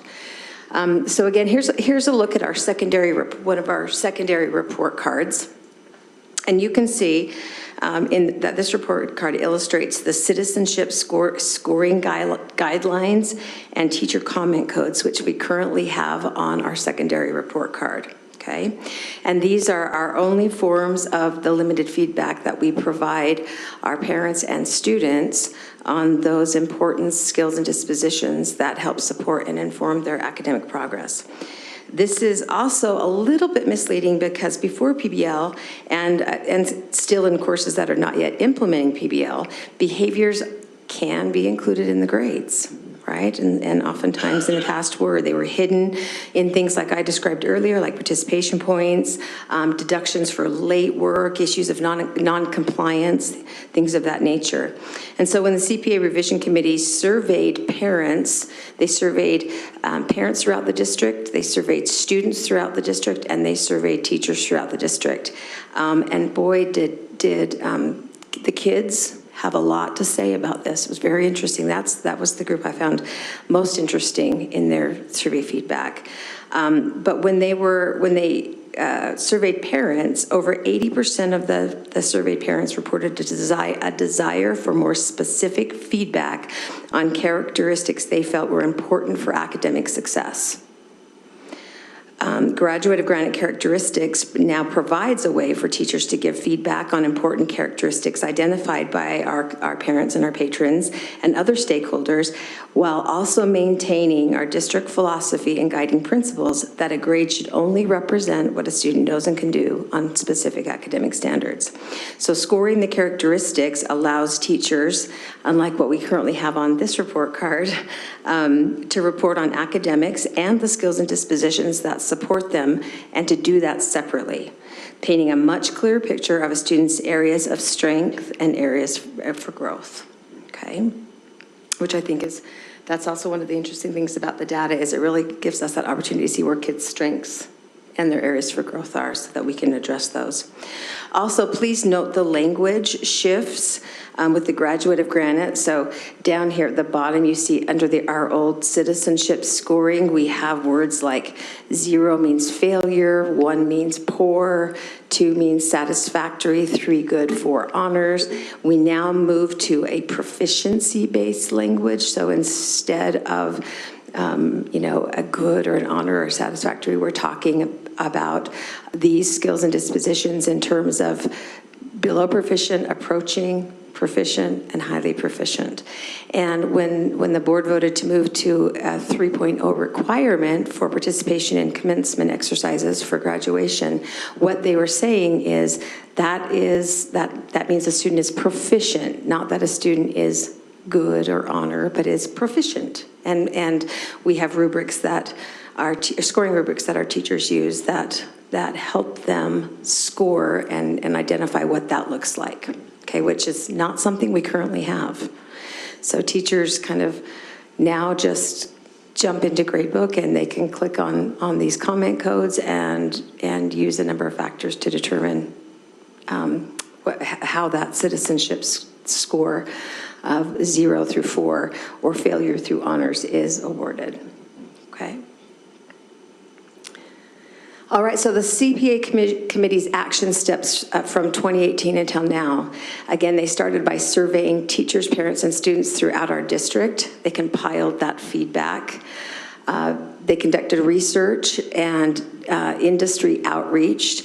CTE was one of our big partners, and we reached out to the industries that represent our students' future employers to talk to them about what they'd like to see in terms of skills and dispositions that help our graduates of Granite be considered more employable once they leave our district. What was really interesting is industry's enthusiasm around this. So many comments like, I would look at this before I'd look at a report card. This is more important to me than what the students' grades are. Dawn, I actually had a conversation with a friend who's a VP of a pretty powerful company, and we got talking about these social skills and dispositions because her kids are in Granite as well. And she's in a kind of a group that is interviewing some high professionals. I mean, these are people who hold medical degrees and those kinds of things. And she said it's interesting because when we get applications, they have basically almost like a social skills screening before they even look at the resume. So you can kind of think of a resume or as the kind of the report card, so to speak, the academic grade. And of course, those are important, but they don't even look at that until they can pass a first interview screening.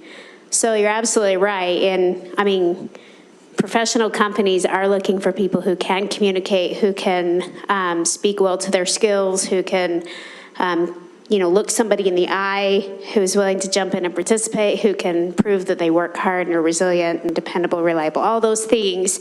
So I thought that was really interesting. I just actually was talking to her during a swim meet when our kids were on opposite teams, but it was a good chat and we got talking about this. So you're absolutely right that there are corporations looking for these exact skills.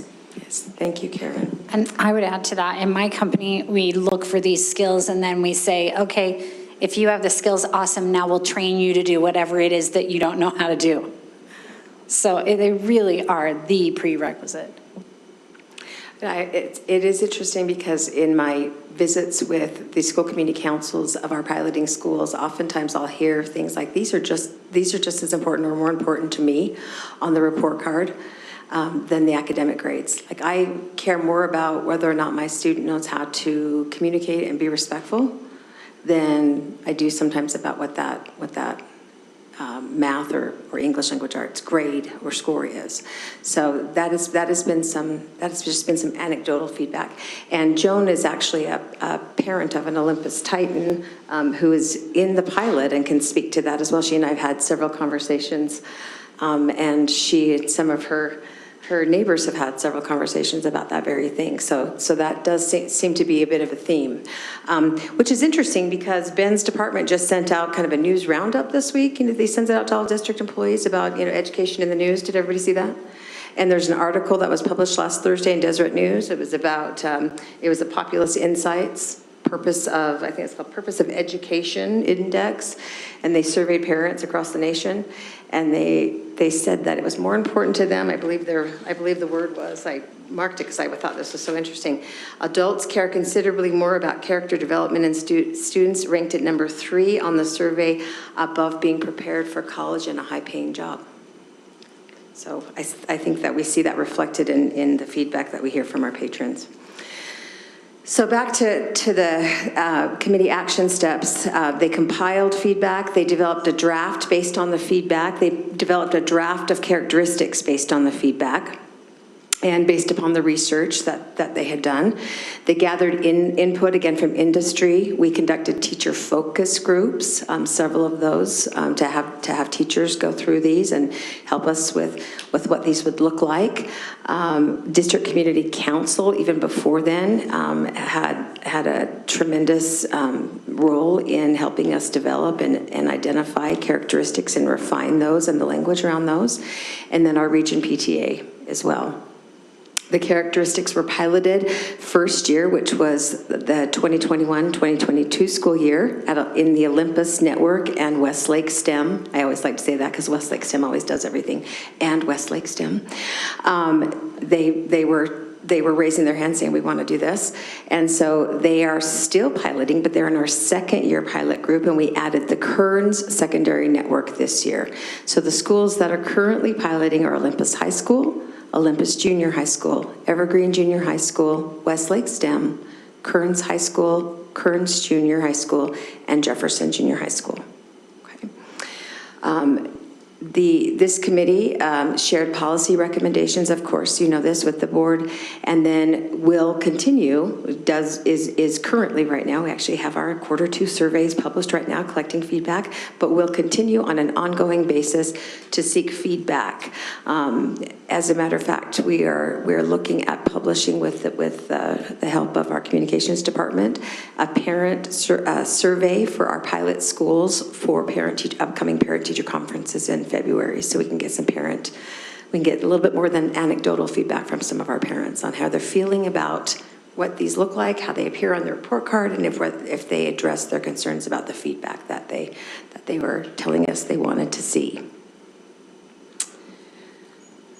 So I love this graphic. Of course, this graphic represents our new district strategic plan, and we know that the characteristics are meant to be reinforced within the regular academic context. We are not adopting curriculum around these characteristics. We're not asking teachers to teach individual lessons on these characteristics. These are embedded in the regular academic pursuits. Okay? So people often ask me what that might look like. Our curriculum specialists tell me, this is where our teachers are able to oftentimes establish relevance. For example, if I were hokey, which I kind of am, I might have said at the beginning of this session together, hello board, Dawn Hauser here. Today, as we have our discussion, we're going to be focusing on our graduate of granite characteristic communication, where we're going to be communicating to share ideas, and we're going to be asking for a free exchange of ideas and information openly and respectfully. And that's kind of what the focus of our discussion today is going to be. And that's how that would look for a teacher. A teacher doesn't stop and go, okay, today we're going to learn a lesson about communication. What does that, they of course might give some examples or non-examples and have some routines established in terms of what that looks like when kids are talking in groups or pairs or triads, but it's that simple. There are these protocols, right, that we really get kids thinking about and that help orient the work that we're doing in the regular academic context. So again, teachers are not expected to teach standalone lessons on the characteristics. And when I look at this visual, which I just admitted to loving, probably maybe a little too much, I use it all the time, but if you were to think about the role that the characteristics play, I would actually move academic proficiency into the center where the lone mountain motorboard is, because academic proficiency is at the center of what we're doing, and these characteristics revolve around it in a supportive way, right? Being responsible, dependable, respectful, engaging in hard work and resilience, and good communication, those are all things that support our students in their academic pursuits, okay? So current elementary and secondary characteristics and their possible indicators and dispositions that are reinforced or outlined here on these posters. You may have seen these around our elementaries. Is on the left-hand side and our secondary on the right. Dependability for our secondary schools is auto-populated based on attendance alone, and this is not the case for secondary. We know that little people, if they don't make it to school or make it to school on time, it's generally not their fault.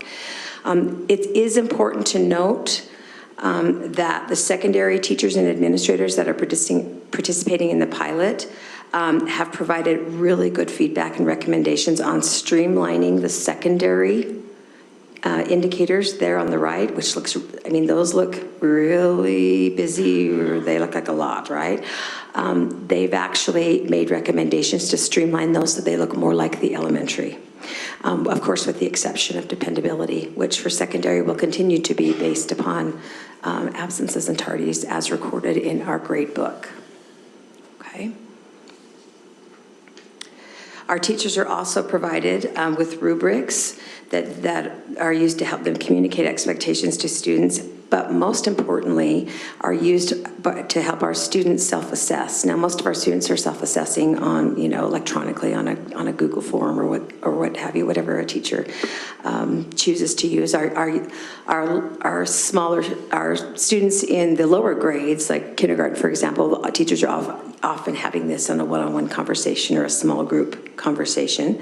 But this is really where teachers can communicate feedback on those issues that impact our students' academic work. But this is really important, this idea of student self-assessment, because what we have found is that our kids, when they're given the opportunities to self-assess and to think about and reflect upon their own skills and dispositions, it has a much greater impact, and they feel a greater connection to the characteristics. They feel a lot more buy-in. They see the relevance of them. The flip side of that is that we tend to see our students, as Julie has pointed out, our students tend to be much harder on themselves than their teachers are. But it does allow for really good conversations when there are discrepancies in scores where teachers can help students set goals, or they can help them not be so hard on themselves, which is sometimes the case. So some important things that we found we're a year and a half through our pilot now. First thing that we have found is that the data is showing an overall increase in CPA. So we've compared the citizenship point average of old by quarter to the new characteristics point average. And what we have found is that in every school, with the exception of Evergreen Junior, which had just a very slight increase, they have all increased overall, and some of them quite significantly. What's interesting is dependability is the lowest score in every secondary school. Now, I have a lot of survey feedback from students. I went through literally thousands and thousands of student survey responses last summer with the committee, and we got an earful on dependability because kids were a little bit upset that they were They felt like they were being held accountable for tardies and for unexcused absences. So it's been a little bit of a culture shift for our, not our junior high students, but our high school students, okay? We have also found and continue to promote the fact that our student self-assessment, that letting students do a self-assessment at least twice a quarter is key. And we recommend as best practice, midterm and end of term. Okay, and that has been key. And it seems like the teachers, there's a direct correlation between the teachers who find the greatest value in scoring the characteristics are the same teachers who are administering self-assessments and allowing students to have these conversations. We have also found that the secondary indicators need to be simplified. They're way too much at this point. So we are looking to do some changes on those here in the upcoming months, next few months here. The scoring, we also found that the scoring rubric is key for teacher clarity, to help them really get a clear idea of what proficiency looks like. And we've made some tweaks to that, and there are still some revisions underway based upon feedback from the pilot. And then last but certainly not least, scoring time. The time it's taking our secondary teachers to score the characteristics is an issue. Okay? I'm going to just be real forthcoming with this. This is an issue that will be mitigated by our new gradebook program, just based upon what we've already seen. Still going to be, it's still more to enter 4 scores than it is 1. But the vast majority of teachers who participated in the survey say that the extra time and effort is worth it. And it's taking our technologically proficient teachers between 5 and 7 minutes per classroom. Others that not so technologically proficient, it's taking them a bit more time, sometimes up to between 12 to 15 minutes per class to enter. So, Which I don't have an issue with the scoring or any of this. I'm a big fan over here.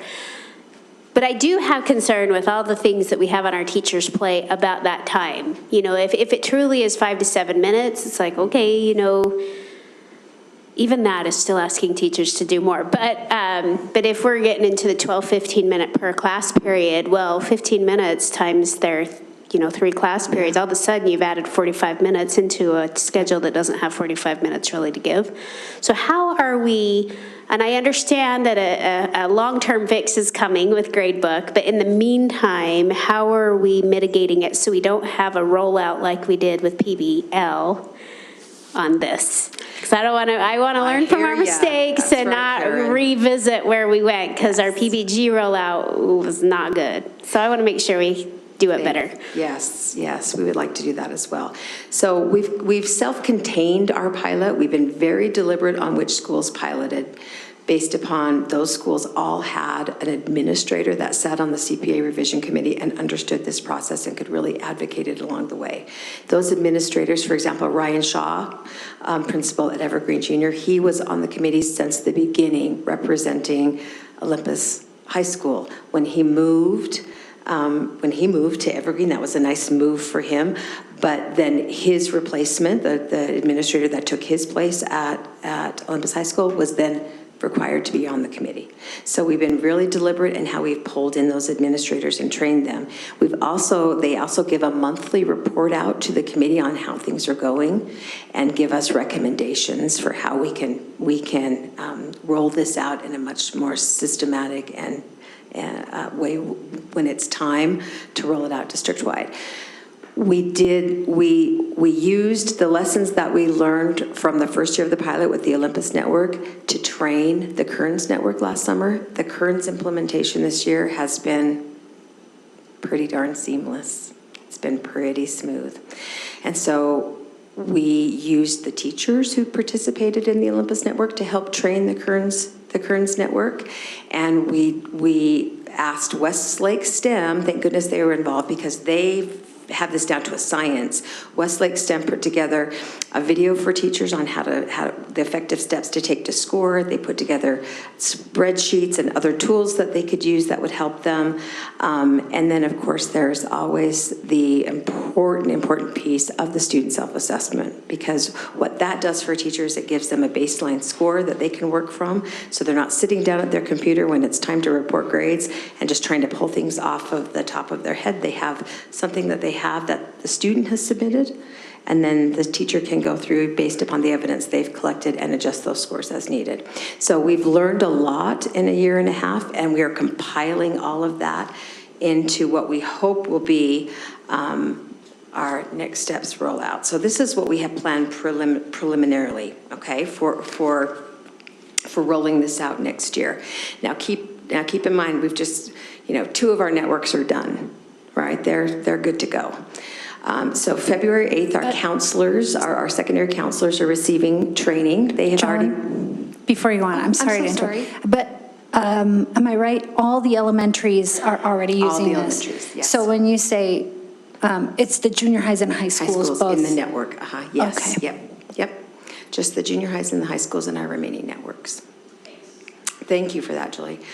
And so our secondary counselors have been apprised through their steering committee of the progress of the CPA revision committee, but they will be trained on the policy change and the implications and what this looks like on February 8th.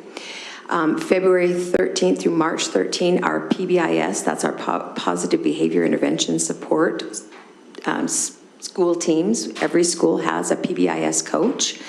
They will be training the school PBIS teams from each school network together. So they'll pull all of the Cottonwood network PBIS teams together, all the Taylorsville PBIS teams together, and we'll train them. This is the same model we used for the elementaries last year when we rolled this out for elementary school.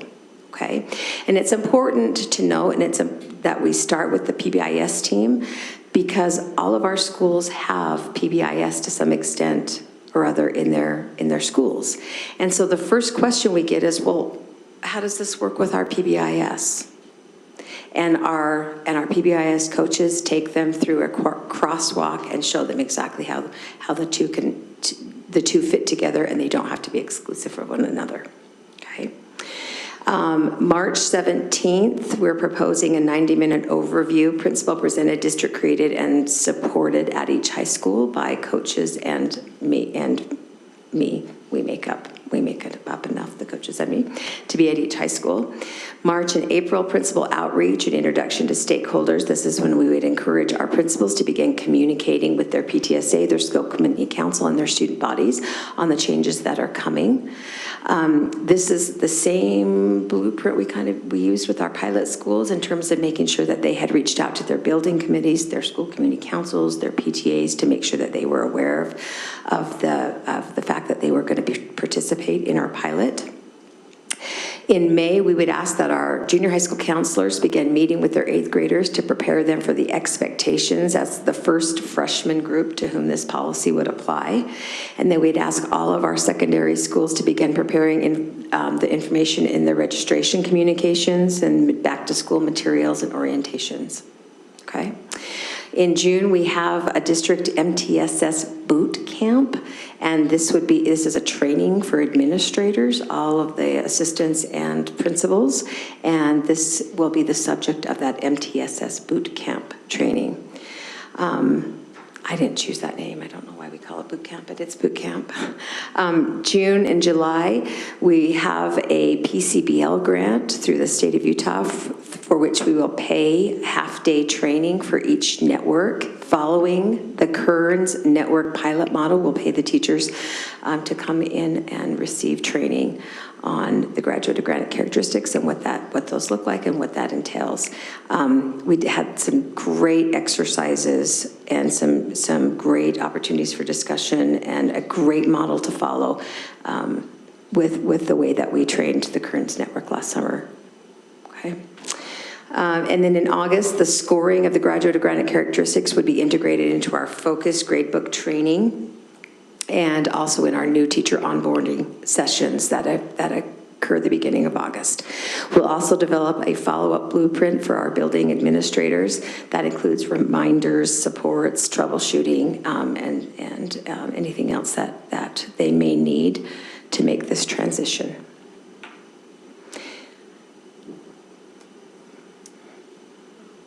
All right, what questions do you have for me? That was a lot. I apologize. Thank you. Lost my voice. Thank you. I know we have questions. I saw people writing them down. So Clark, do you want to start? Do you have anything? Karen, do you have anything? You're good, though? Okay. Go ahead, Chris. My question is just, so it looks like we're looking at maybe some reconfiguration going on soon. Will that be taken into account, some of these schools that are beginning to moving some of that? Absolutely. Okay. And if you're, a lot of the reconfiguration, my understanding is with just elementaries, so they Yes. wouldn't be impacted. Okay. Yep, just our secondary schools. Just for clarification, it's K5, 6, 8 grade configuration that is anticipated to take place in the fall of 2025. That. Oh, thank you, Ben. Julie? So the first question is about attendance. I'm surprised to hear you say that the students are like, what? You're holding me accountable for this now? Because our former attendance policy was based solely on attendance. And one of my concerns was, does this water down the attendance consequence so much that who cares if you're absent now? So can you offer perspective on that? Sure. Well, unfortunately, while attendance was a factor in our former citizenship score or grade, it wasn't the end-all be-all. There were lots of things happening in our citizenship grade that we just weren't able to articulate. For example, you might have a teacher could use their professional judgment. If I had a student that was a fantastic student who participated in class and who did everything that I asked them to do and all of those things, but yet was tardy every single day, I could still give that student a 3 or a 4, a satisfactory, or what is it, a good or an honor citizenship mark. And it was based really on nothing other than just my own feeling. There are teachers that follow the high school manual or the junior high school manual that says this many tardies equals this, but they don't have to. So there are a lot of other things that get mixed up in there, which is why I think you see some of our kids giving a little bit of pushback, especially some of the kids who are used to being being really great kids and never having maybe been held accountable for some of those other things. That was expressed in some of the survey feedback we received from some of them. But again, it was our current our former citizenship before the characteristics was very subjective in that way, because it didn't have to be. There was no cut and dry. There were no clear-cut expectations. Like now with a rubric, it gives teachers a very clear roadmap on this is what this looks like, and this is how you score it, and it also gives kids a clear roadmap on this is what the expectations are, and these are how they're scored. I'm just going to say there's a rubric now. That's the difference, a rubric. Yep. Can I just add it? I know that high schools, I know Granger is not piloting this right now, but I know that they are looking at ways to put other consequences for lack of attendance. If you have unexcused absences, you can't go to any dance. They're looking at other things like that, and it's making some kids really sit up and honestly complain a little bit. I was talking to a parent, and they're like, hey, normally I'm this big advocate for my son, but he came to me, he's like, I can't go to the dance unless you excuse my absence. And the mom was like, did you go? No. She goes, well, I'm not going to excuse it then. And she says, normally I'd go fight for my kid, but on this one I happen to agree. So I do think, it doesn't pertain to your scoring question right here with attendance, but I do think high schools particularly are getting very creative with trying to find other ways that really mean something to kids to get them to attend class and to arrive on time. So Yeah, that's been a real concern for high schools in particular, since they rolled back the law about attendance. And so I really want to make sure that we are doing things to encourage our kids to be in class. I think that's really important for us to support. And I didn't want us to go lighter on that, if that makes sense. Another question I have is, earlier in the slides, I just wanted to know, what would you consider the difference between an assignment, which is accessible, and homework, which we are saying is not accessible? So what we describe as homework, we'll often call it extra practice. Okay, so students could certainly be creating a piece of learning evidence at home or outside of the classroom setting that a teacher was going to use as evidence of learning. But when we think traditionally about homework, we're thinking about just practice. Back in the olden days when I was a teacher, do every other math problem in the chapter. And that's 40 of them for tomorrow, whether you need it or not. Mm-hmm. And Dawn needs it, but Chris doesn't need it. And maybe Connie needs it, but she only needs it on a couple of little small pieces and not all of it. And so what we say is it's practice, it's extra practice. And just like any other practice, whether it's a musical instrument or a sport, it should be targeted and well thought out. And it really should be specific to what that student needs.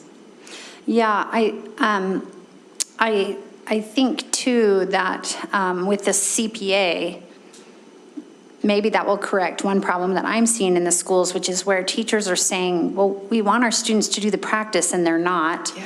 And so now you can only retake the assessment if you've done all the practice.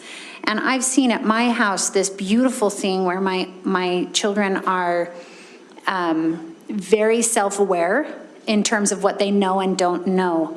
And so, and I know that maybe this is an anomaly and it's not the same for every family, but my kids know when they need to do the practice and when they don't. And when they don't know how to do it, they do the practice because they know they don't want to have to retake a test because it's a real pain. So, but now suddenly they're having to do all the work again, because in case they don't do well on the assessment, they better have done all of that work, even if they know that they know it. So they kind of feel like they had this progress, but now they have to retreat back to this doing what they would call the busy work. Mm-hmm. And so I'm hoping that the CPA puts some teeth into teachers that they don't need to do that piece. Because, for example, you could say to a student, on hard work, if you want hard work, you need to do 80% of the homework if you want a 3 on hard work. Or am I right that you could say that as a teacher? You absolutely could say that that's something that I need to see 85% of the time for a 3. Yeah. Yes, and so that is exactly, kind of how the characteristics started generating, is the fact that teachers were saying, look, these things are still important.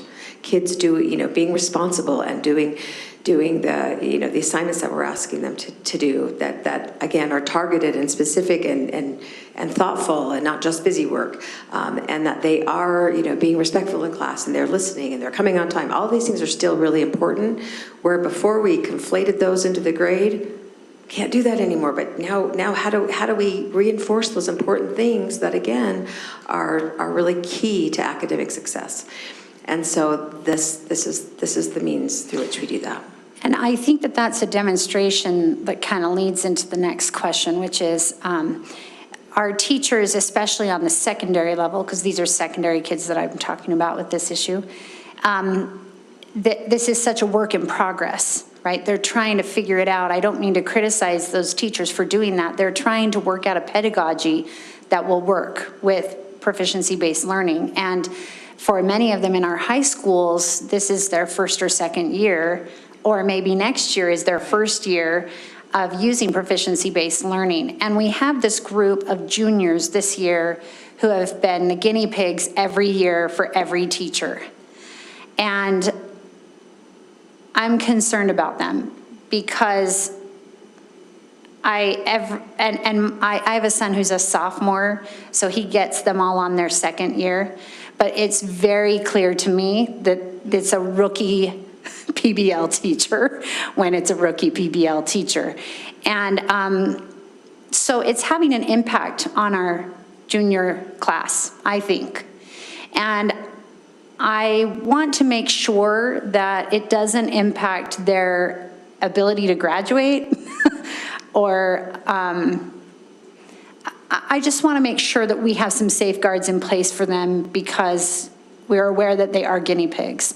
And maybe that comes, I'm thinking of one student who I talked with a parent about today, who I agree with her that the reason her son failed was because the teacher didn't do proficiency-based grading quite right. And she said, now my son, who has to work part-time, who's on the football team, who already was hardly passing his classes, but now has to take another class online in order to make up this math credit. She's saying, is he going to succeed at this? I don't know, but she's saying, I believe he's proficient. Is there something we can do so that he doesn't have to take this entire class over? The idea behind proficiency is that we know where they're proficient and where they aren't. So can we find out where he's not proficient in this class and then just teach him that stuff? Or can we have him take an assessment about that class and see if he can pass it? And I think that she has a good point, and that there are things, guardrails that we should have in place for these specific kids especially. Yeah, those are all very, very good points. And I would hope that she would have taken some of those concerns to her school principal, because I directed her there. Good, because those are things that counselors can help, facilitate those conversations. But and honestly, principals as well. the principal said, no, your choice is to go online or to create or to pay $60 for packets.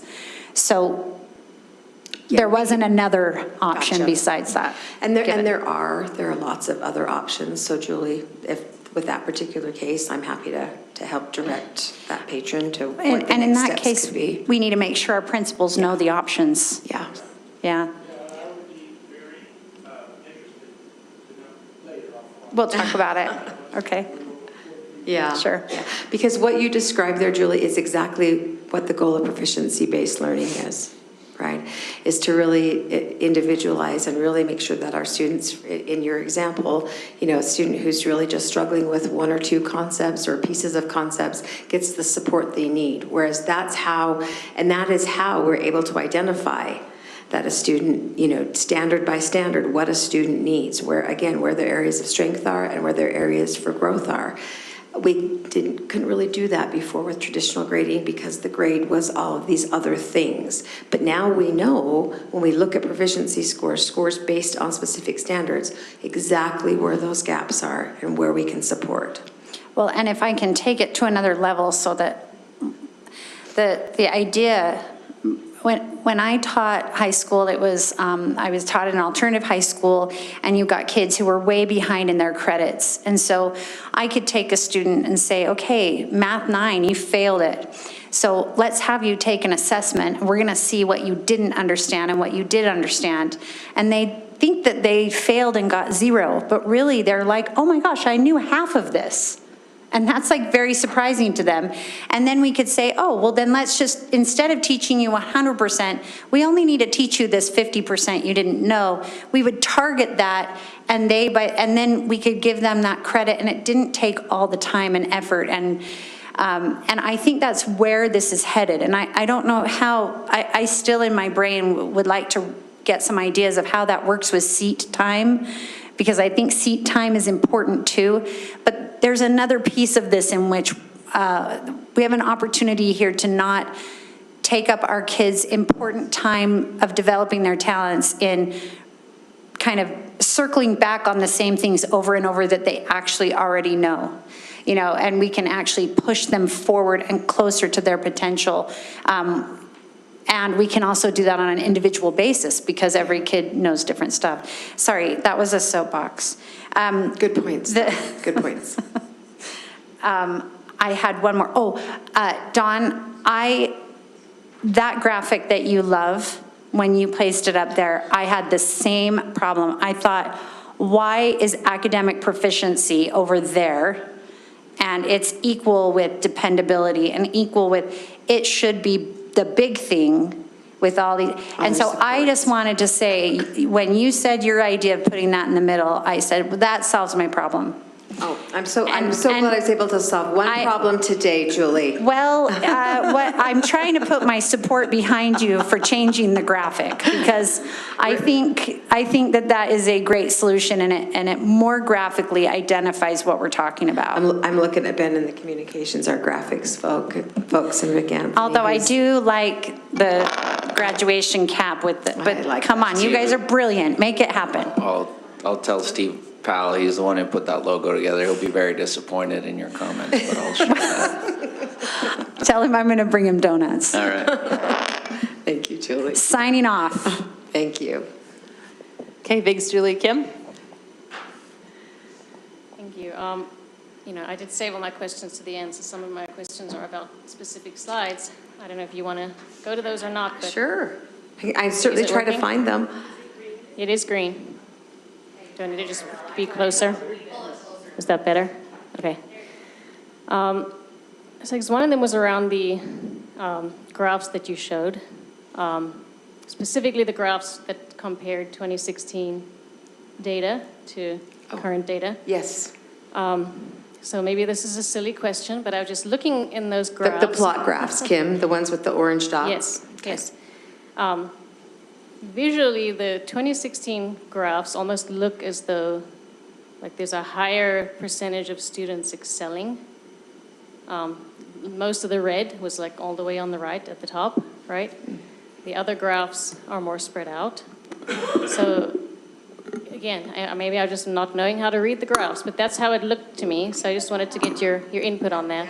We find that one, I'll let Dr. Brown speak to that, and I will. Everybody close your eyes. So when we're looking at that, you're right, you're seeing that we were giving a lot more fours. Yeah, this is a good one right here. Sure. We were giving a lot more higher grades in these subject areas. The question is, what were we including in that grade? It was conflated with all of these other things. They turned their stuff in on time, particularly in science. It really was more of a, did they participate in that science experiment today? Woo, give them a 4 or an A, right? And when you look at how it's spread now, we're getting more precise with actually tying that to the standards and what they know. So while we are seeing more kids that are getting 2s and 3s, it's more reflective of what they know. So we've really separated out what they know about the standard into that academic grade. Does that answer your question? It does kind of, just because, again, to me, it looks like, yes, we're giving them 4s, but they're also achieving, high scores on the test as well, the SAGE test. So if you notice on the SAGE that the graph on the bottom, the Granite course grade, so we have very few in the 1 area, right? Yet we had, if you look at how many actually scored 1s, that's all the kids that are at the bottom of that graph. There's kids over there that we gave A's to that clearly didn't know the content. They were in the 750 area. So that means that we're giving them an A, but they didn't know the content. Right. Whereas if you look at the other graph, you see very few kids that got a 4 that scored below a 5. I can't see that far. Yep, right here. 525. Yes. Yeah, that's a great way to describe that. So I used to talk to parents about why, when they would get their report card and then they would look at their RISE scores, they would say, well, wait a minute, my student was getting A's in his science class, but then when I looked at his end of year test, he got a 1. I don't understand that. So I used to explain to those parents, well, you know what, the grades were based on effort. It was how much effort your kid put in. It really wasn't based on what they actually knew about science. So what we're seeing now is it's actually based on what they know about science. So we are going to see more kids that are going to be in these areas over here and not all lined up with 4s. So this lineup of 4s here is not necessarily a good thing, because we've got kids, it's not in terms of matching that, whether or not they know a standard. If I can insert too, an interesting question for me will be, how many of the students on the left got above the green line on the SAGE test versus how many on the right got above the green? Are we impacting our assessment, like how we do on those assessments with our grading? Does that make sense?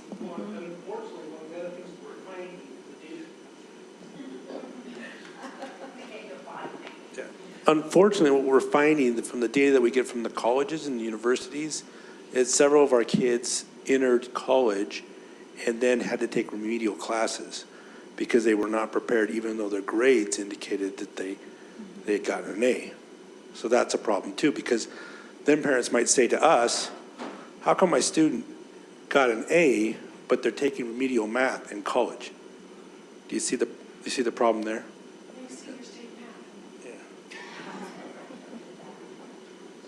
And there's a flip of that too, Pam, in the sense that we saw a lot of kids who actually were proficient receiving Fs because they didn't go through those motions of effort. And so you see the opposite of that too. So if you look at our grade trends, because now, you know, when students are in ninth grade, their proficiency scores convert to letter grades. Okay, they convert back to letter grades. What we see in our grade data is we see fewer A's, more A minuses, fewer F's. Okay, so we see a more even, more you know, kind of even spread and distribution among grades. But you do see a drop, with the exception, I will say, there's one school where we didn't see a drop in A's, but all for the other schools, you see a drop in A's and then a drop in F's. But you see a spike in A minuses and then the other grades along the continuum. Okay. It's helpful, thank you. I think one of my related question, because I am to some extent concerned about where the incentive to excel is with this grading system. So we, in this first slide, I think, or the first slide with data on it, we spoke about how we're only grading on material that's explicitly been taught. I think the third slide, extra credits not included in the academic grade. So where is that incentive to excel, to do more for students? Sorry, I was trying to find that slide. So we, in our proficiency scales, we have the expectation, you see that outlined in our Student Bill of Rights and Responsibilities as well. Our expectation is, yeah, it's on here too. Our expectation is that students have the right to always have the opportunity to know what they need to do in order to achieve a 4, which is a highly proficient, okay? And they should always be encouraged to do that. It's not should never be a 3 is good enough, we just want you to be proficient. We want all of our students to be highly proficient and to work towards high levels of proficiency. So students need to be given those opportunities. And the proficiency skills that we have for our teachers, the tools we give our teachers to help them understand the complexities of a standard and what's being asked cognitively of students and skill-based of students within a standard, always is very, very clear on what a 4 looks like and what students can do to achieve a 4. That's a good question. That comes up quite a bit, Kim. Yeah, thank you for that answer. I also just want to ask a little question about the RISE tests and the visibility on those assessments. At least from what I understand, like the questions on the tests are not really visible to students, to parents, even to teachers. Is that accurate? Visibility. Yeah, I'm not sure what you mean by visibility. So the ability to see what the RISE test contains, what the questions are? Right, and so they are, because they're standardized tests and they have to be given in a certain ways, we don't make those questions visible. Do you want to add to that? Yeah. Yeah, so I would say, and this is directed by the State Board of Education, and there's some law associated with it. I can't quote it off the top, 53G something. But anyway, that was a concern under SAGE and carried over with RISE. But there is a parent review committee that is facilitated by the State Board of Education to go through and flag any questions of concern. that they might have with those. Part of the concern in test administration is what would be considered the corruptibility of results or some type of threat to the validity of those results in the event that we started teaching to certain questions or they had them available before the test. We do have RISE interim assessments, and you can talk about how those are used. They're not mandated in our district, but there is greater transparency around the RISE interim or benchmark assessments that can be used that do reflect what's on the RISE assessment. Right, so they're allowed to see those, practice with those, and they're very similar to the types of questions they're going to see on the RISE test itself, so that they're exposed to the rigor of the questions and the types of questions they'll see. Thank you. And just one last question. Is there any concern, at least it concerns me somewhat, we're talking even in this presentation about, businesses being excited about the characteristic scoring, right? And taking that over academic grades. To me, that's opening a door, right, to putting in place a system where eventually, if students aren't scoring high enough in their behavior and personality grades, that they won't make it into certain colleges or be hired into certain jobs. And I can see why some people find that exciting, but to me it's concerning because ultimately it's a form of state deciding what the appropriate behaviors are, and then that becoming impactful to the student beyond their school years. Is there any concern about that at all? Are you opening that question up to everybody, or? Yeah, sure, to everybody. So I'll just give you just an example. My son's 23, he's graduated from college and he's working right now, and he's over a group of workers who have the same degree as he does, and he's finding that it's very difficult to be over a few students, well, they weren't his peers now, that are not dependable and are not doing what they need to do, but they're smart. They have the same degree as he does, but he's frustrated. And he called me this week even explaining, like, this is so frustrating. I'm trying to get them to, turn it in on time and do this. And it's the first time he's had a group under him. And it was very interesting to just hear his perspective as this 23-year-old first, career kid saying, how come they don't know that this is important to turn this into me on time? And I said, maybe they didn't learn it in school like you did. Your teachers were very much wanting you to turn in things on time for this reason. And he's like, oh yeah, that does make sense. He didn't really think of it from what he learned in school versus now what he's doing in his job. So that's just one little example that it matters because they're smart. These coworkers are smart. And when he says, hey, can you do this for me? They can do it, but they're not doing it he can't depend on them. And it's frustrating to him. And I'm like, well, you are now an adult, so there you go. I don't think, my opinion is, I don't think that in any way, shape, or form social skills should replace academic importance. I think what we're trying to accomplish here as a group and really as a district is a blending of the two. We still want to be able to have kids motivated to get good grades and to make it into college or go to trade or whatever they choose. There's a lot of different pathways they can choose now. And so for me, it's not, hey, that you were putting so much emphasis on these social skills that they replace academic skills. To me, we're trying to merge the two, and then that perfect kind of union, in essence, can move forward. I look at my daughter, who's a 9th grader at Granger, and she understands PBL very well, and she knows when she's missed this section of material, and she she'll come home and say, oh, I didn't even know what I was doing. And now she knows to go back and have the skill to communicate with the teacher herself, because once my kids are older, they have to advocate for themselves. And so she's, just even in how she's operating through PBL, she's learning those social skills to have to go to communicate with the teacher. Hey, when can I come and retake this portion of this test? I know I need to study the material, or whatever the case may be. So to me, it's not putting social skills above academic necessarily. It's trying to figure out how we can put those together and merge them. That's just me.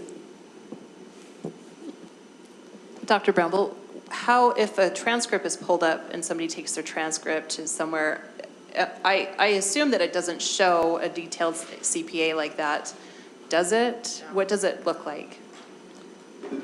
So the report card shows the details. The transcript shows the average, what would now be the characteristics point average. It shows an average with a description of, like what that average means, just like a grade point average would. Okay. Does that answer your So question? I guess, I mean, absolutely, the academic piece gets broken down. so the worry about it being, I think, I don't know, to me, unless it's showing that broken out, I don't know that anybody is going to be looking at that, understanding that, oh, you're being graded on this, and we're going to weigh that more heavily. I understand that's a concern, you're right.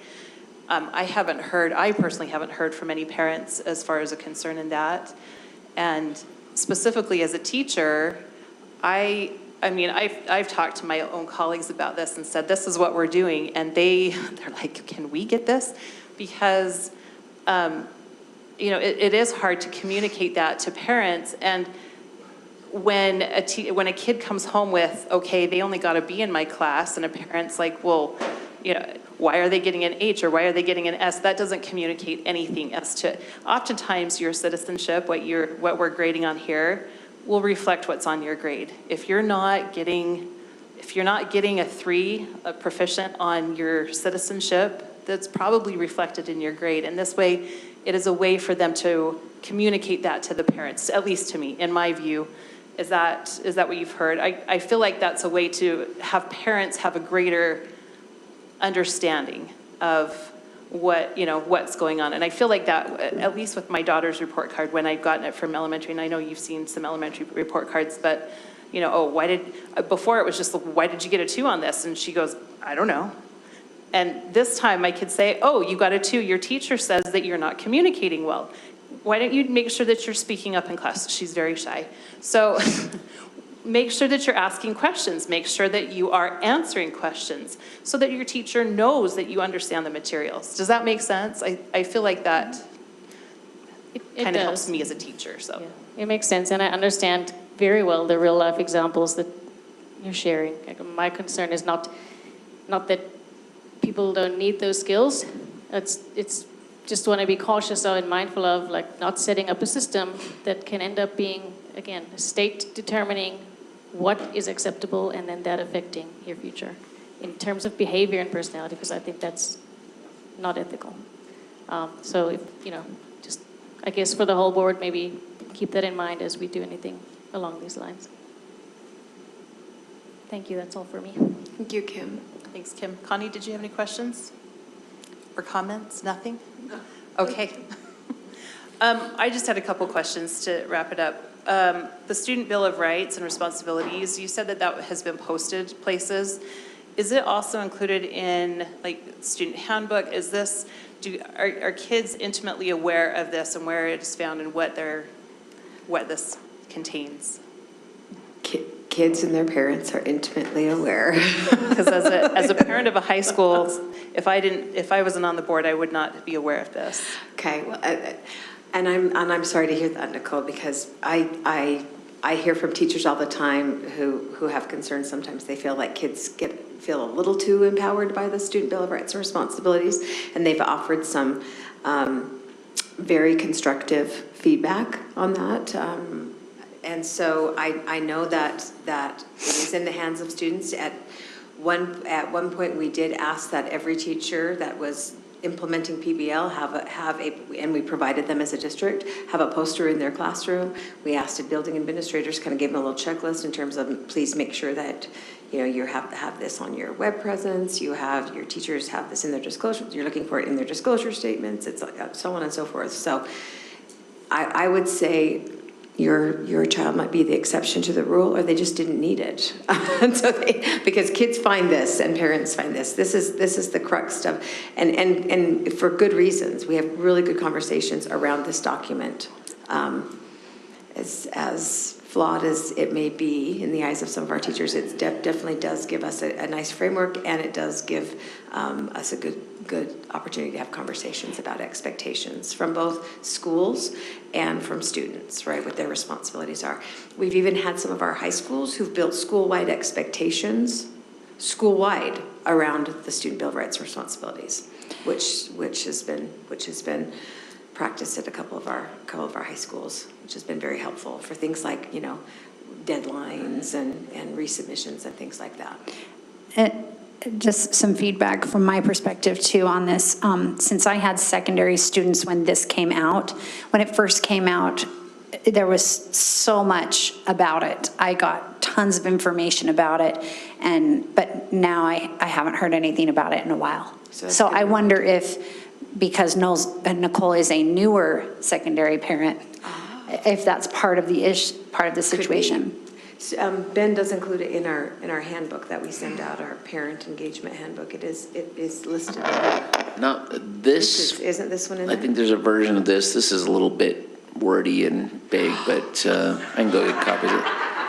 It's nice for a poster, but to put it into a little. Wow, that sounded like. So we do have PBL stuff with the not content. Not as nicely constructed feedback as I've received. I think I was part of creating this, Ben. You were, Julie, actually. Maybe Clark was too. This is wonderful. It's a little bit lengthy for a graphic. And maybe it's true. I'm not looking for it because I am familiar with it, but I don't know. I'm gonna email you a copy. Please first don't, thing tomorrow Please morning. don't take that back to the administrators and be like, you guys aren't doing your jobs, because maybe they have, and I just want to echo the sentiment.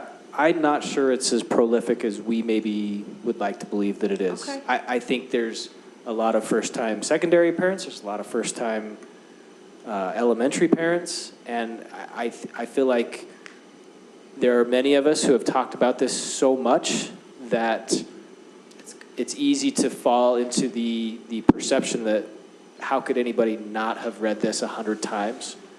But when it's your first time and your first kid in a secondary class, and all of a sudden these grades start to matter more, and they're looking more and more toward high school and then college, it becomes much more a reality for them that they have not paid attention to in the past. So take that for what it's worth. And I just think that's a common, a good point. Maybe thing in our district, that even though we've done so much, it needs to be repeated for new parents. maybe something included in freshman, I don't know if they call it freshman seminar or freshman success or AVID or orientation, ninth grade orientation, even I think sixth grade orientation or seventh grade as they're going into middle school. They have this in elementary as well. It really should just be part of our yearly, what we roll out to kids, right? As we're explaining the whys of why we do PBL and how we do PBL, it should just be part of that, rolled right into that practice. And sometimes it gets buried, to be quite honest, in, new orientation papers. And maybe it could come out from counselors, because you have an annual meeting with your student and their counselor, and that gets a little more serious when you start doing those with your secondary students. And so, maybe there's just different ways to disseminate the information than, blasting it out as often as we do. Maybe it needs to be a little more selective and different channels of distribution, so to speak. I'm just kind of shooting from the hip here a little bit, but just thinking, back on your first kid, things look differently than they do on a second or third or. So true. So. Okay, good point. Point taken. I will work with our communications department very closely on that. Ben's got his poker face. Okay.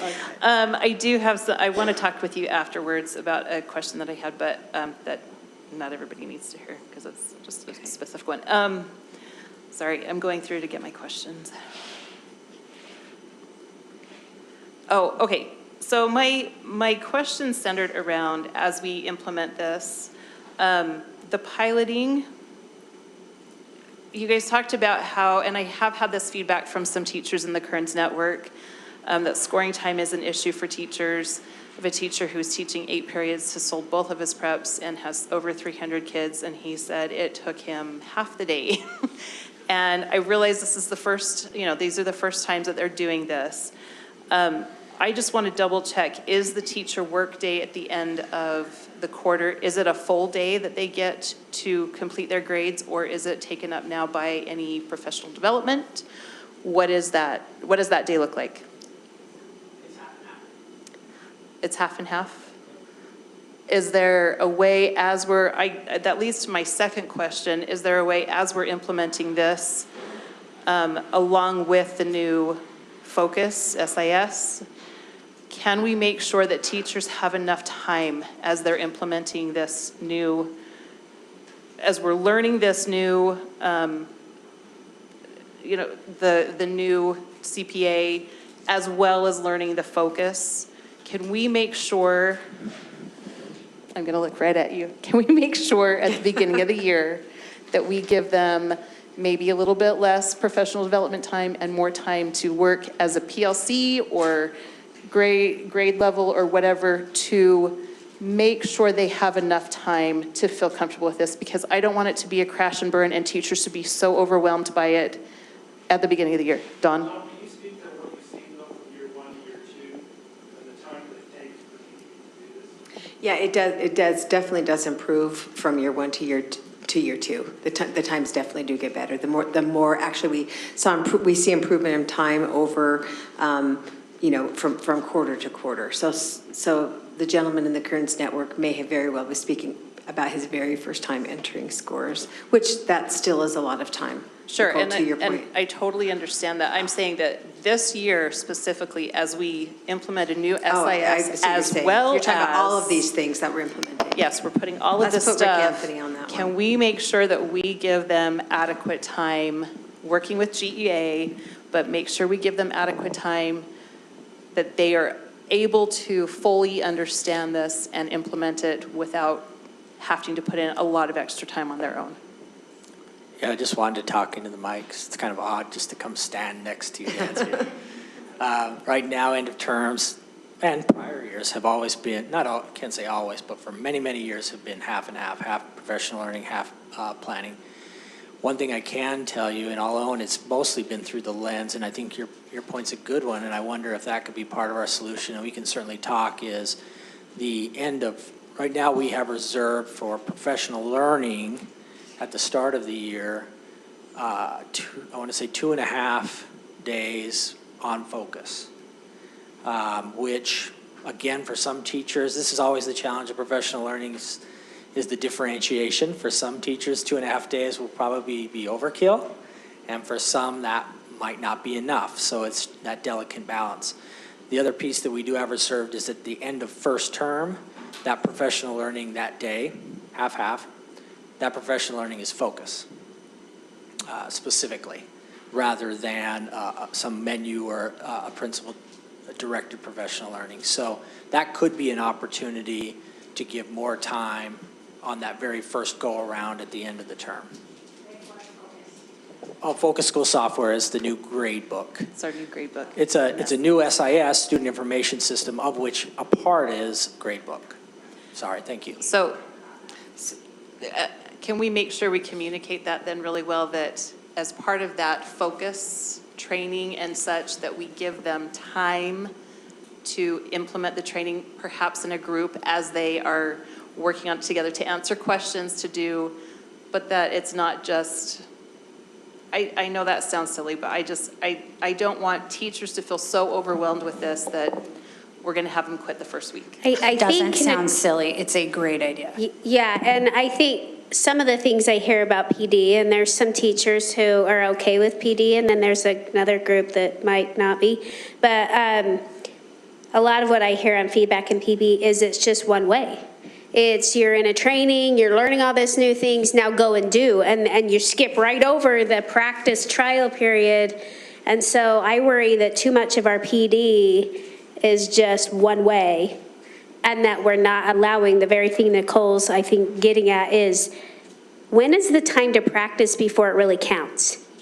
Because if PD is just hounding on this is what you need to be doing, this is what you need to learn, this is how it goes, okay, now you're on, then we've missed a critical point to giving them time to practice. So I worry that we kind of overload the PD part and put less amount of time on the practice part. Yes, that resonates with me. I think, you know, I have two thoughts on that. One is the challenge of professional learning and it being more than event. Event, practice, feedback on practice, which we're really working with coaching on. We're seeing that with literacy coaching, instructional coaching, that opportunity to practice and getting feedback on practice. The other challenge that we have, and we still need to work through and will own, and you can understand why it's a challenge, is people really want differentiation and choice in their professional learning. And that's a challenge for every classroom teacher, and that's a challenge for us organizationally as well. So we are having conversations. When we received feedback from GEA on our strategic plan, they really highlighted the amount that we had invested into professional learning in that strategic plan, which makes sense because we're working with humans in building human capacity. But when we teased that out a little bit further and continued that conversation, the true rub isn't necessarily the professional learning, it's the organization's ability to differentiate and have choice in professional learning. So that is on our radar. Your point, I think, is a good one, Board President, and I've made note of that, and we can look at that very first day, that professional learning, and see if we can offer more differentiation on how to enter.